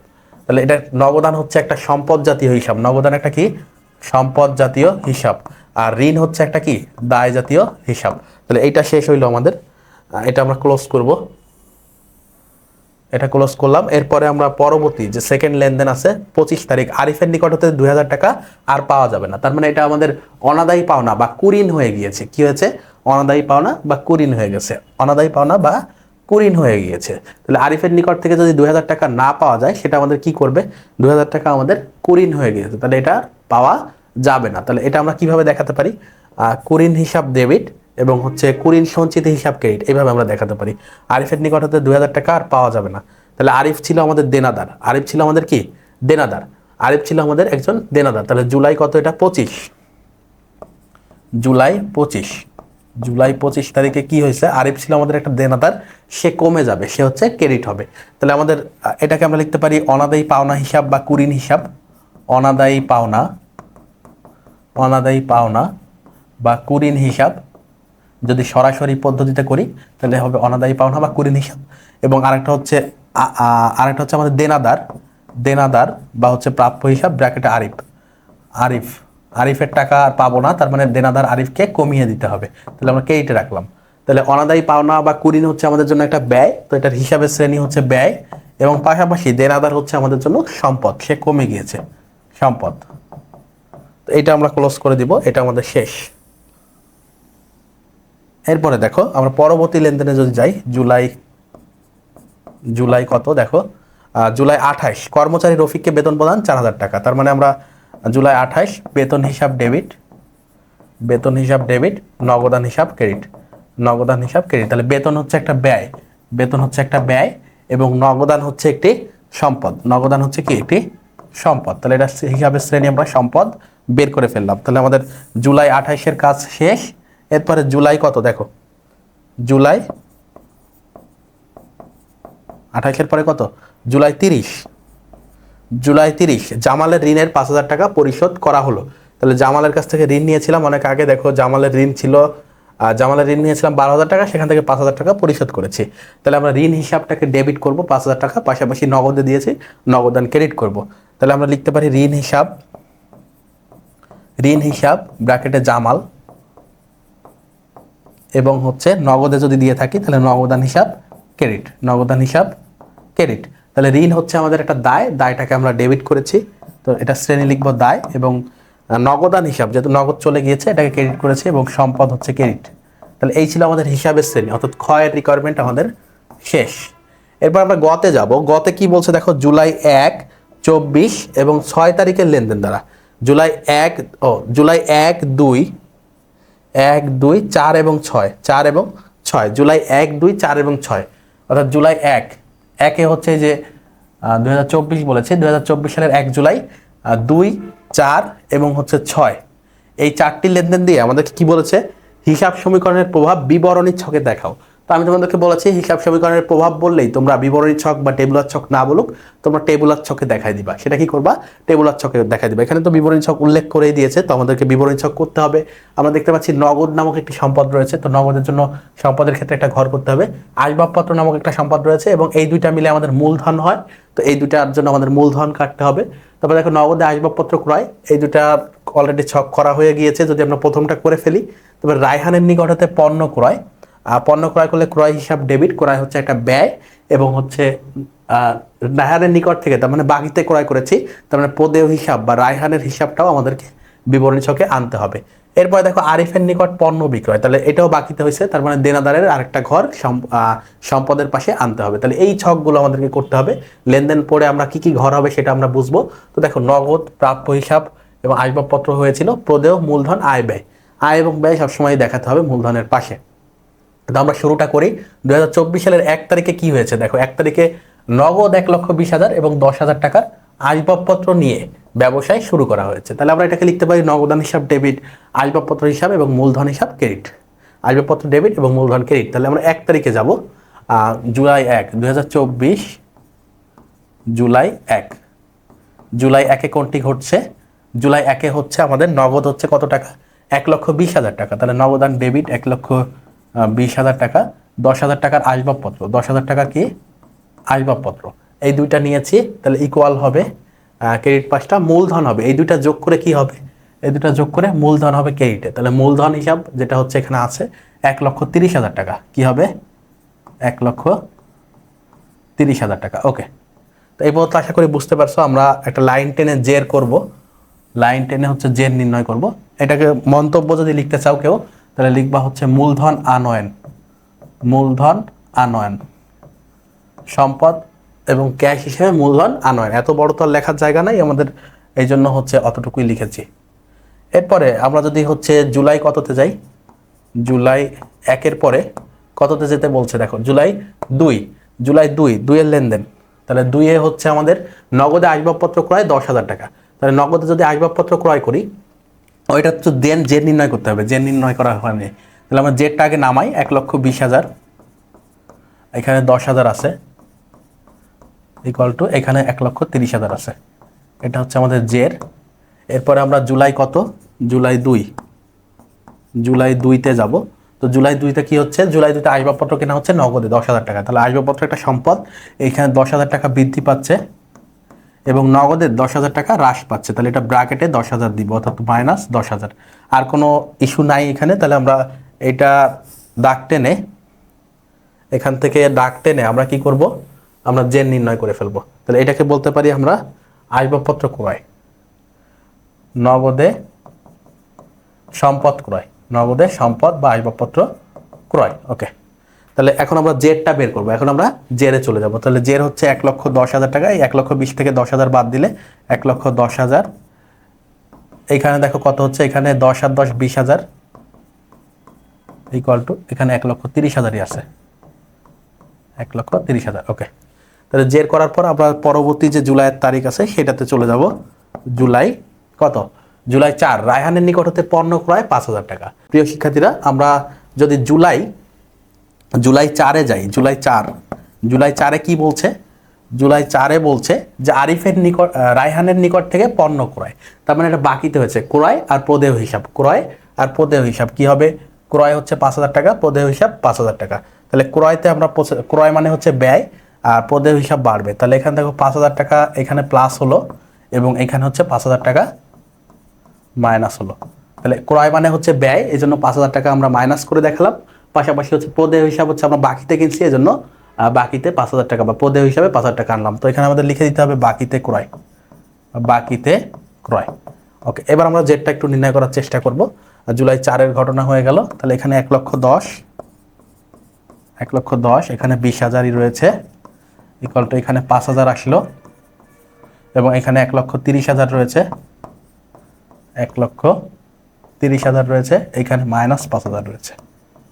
ওকে, এরপরে আমরা যদি এটা জের হয়ে গেল, এখন আমরা যদি জুলাই 6-তে যাই, জুলাই 6-এ যদি যাই, আরিফের নিকট পণ্য বিক্রয়, তার মানে এটা বাকিতে করছি। বাকিতে করলে আমাদের দেনাদার ডেবিট হবে এবং বিক্রয় হচ্ছে একটা আয়, তাহলে আয়তে ক্রেডিট হবে। তাহলে বিক্রয় হচ্ছে 6,000 টাকা এবং হচ্ছে দেনাদারে হচ্ছে 6,000 টাকা যুক্ত হবে। তাহলে প্রাপ্য হিসাবে আমাদের 6,000 যুক্ত হলো এবং এখানে হচ্ছে একটা আয়ে 6,000 টাকা যুক্ত হলো। এবার আমরা হচ্ছে জেডটা করব। জেডটা ক্যালকুলেশন যদি করি, এটার মন্তব্য আমরা কি লিখতে পারি? মন্তব্যের ক্ষেত্রে আমরা লিখতে পারি বাকিতে বিক্রয়। কি লিখতে পারি? বাকিতে বিক্রয়। ওকে, তাহলে এখন আমরা জেডটা একটু বের করি। 1,10,000, 1,10,000, 6,000, এখানে 20,000 ইকুয়াল টু এইখানে হচ্ছে আমাদের 5,000, এখানে হচ্ছে প্লাস 1,30,000, 1,30,000, এখানে 6, এখানে 5 মাইনাস 5,000। ওকে, তো এই পর্যন্ত ছিল আমাদের জের। প্রত্যেকটা আলাদা আলাদা জের করলাম। এবার আমরা একসাথে জেরগুলো করে দিব। একসাথে জেরগুলো করলে কেমন হয় তোমরা একটু দেখো। একসাথে জেরগুলো আমরা করি। তো একসাথে জেরগুলো করতে গেলে দেখো 1,10,000 আর 6, 1,16,000 এবং 20, তাহলে 1,10,000, 1,36,000 টাকা, 1,36,000 টাকা হচ্ছে আমাদের জের, 1,36,000 টাকা। তাহলে এটা আমরা ডাবল ক্লোজ করে দিব। ওকে, এইখানে দেখো এগুলো যোগ করলে কত হয়? 1,30,000 আর 5 35, 41 থেকে আবার বাদ দিলে 5 বাদ দিলে 1,36,000 টাকাই হয়। তাহলে কত লিখবে? 1,36,000। এই দাগগুলো থাকবে না, একটু মুছে নিবা তোমরা। তো 1,36,000 আমাদের দুই পাশে মিলে গিয়েছে। তাহলে এইটাই হচ্ছে আমাদের বিবরণী ছক। তো এই ছিল আমাদের আজকের ক্লাসের 1 ও 2 নং সৃজনশীলের সমাধান। আশা করি তোমরা পুরো ক্লাসটাতে হিসাব বিজ্ঞান পরিচিতি নামক অধ্যায়ের সম্পূর্ণটা বুঝেছো, টপিকগুলো ক্লিয়ার হয়েছে তোমাদের কাছে, এবং আমরা যে এমসিকিউগুলো করিয়েছি সেগুলো তোমাদের কাছে বুঝতে সুবিধা হয়েছে। প্রত্যেকটি এমসিকিউ ব্যাখ্যা করেছি। দুইটি সৃজনশীল তোমাদের কোন ধরনের প্রশ্ন এই অধ্যায় থেকে আসতে পারে সেটি দেখানোর চেষ্টা করেছি। এই ধরনের একটি সৃজনশীল তোমরা তোমাদের বোর্ড পরীক্ষায় ইনশাল্লাহ পেয়ে যাবা, সেই আশা ব্যক্ত করছি। এবং এই ধরনের তোমরা আরও কয়েকটি এমসিকিউ যদি প্র্যাকটিস করো এবং দু একটি সৃজনশীল যদি প্র্যাকটিস করো বাসায় বসে, এবং এই স্লাইডটা যদি কয়েকবার পড়ো, তাহলে ইনশাল্লাহ তোমাদের আর এই অধ্যায় নিয়ে কোনো ধরনের সমস্যা থাকবে না। তোমরা বেশি বেশি প্র্যাকটিস করো, তোমাদের সবার প্রস্তুতি ভালো হোক, আমাদের স্কুল অফ এক্সেলেন্সের সাথে তোমাদের প্রস্তুতি হোক। তো সেই প্রত্যাশায়, এবং হচ্ছে তোমরা যারা ক্লাসটি করে আজকের ক্লাসটি করে তোমাদের কাছে ভালো মনে হয়েছে, তোমাদের উপকার হয়েছে বলে মনে হয়েছে, বা তোমাদের কাছে একটু হেল্পফুল মনে হয়েছে, তোমরা চাইলে তোমাদের বন্ধুদেরকে একটু ক্লাসটা শেয়ার করে দাও, যেন সবাই মিলে একসাথে ভালো ফলাফল করতে পারো। তো প্রিয় শিক্ষার্থীরা, তোমাদের হিসাব বিজ্ঞানের ভীতি ইনশাল্লাহ স্কুল অফ এক্সেলেন্সের ক্লাসের মাধ্যমে দূর হবে তোমাদের এইচএসসি পরীক্ষার পূর্বেই। তো তোমরা সেই পর্যন্ত আমাদের স্কুল অফ এক্সেলেন্সের সাথেই থাকো। তোমাদের সবার জন্য শুভকামনা। আজকের মতো এখানেই শেষ করছি। আসসালামু আলাইকুম ওয়া রাহমাতুল্লাহ।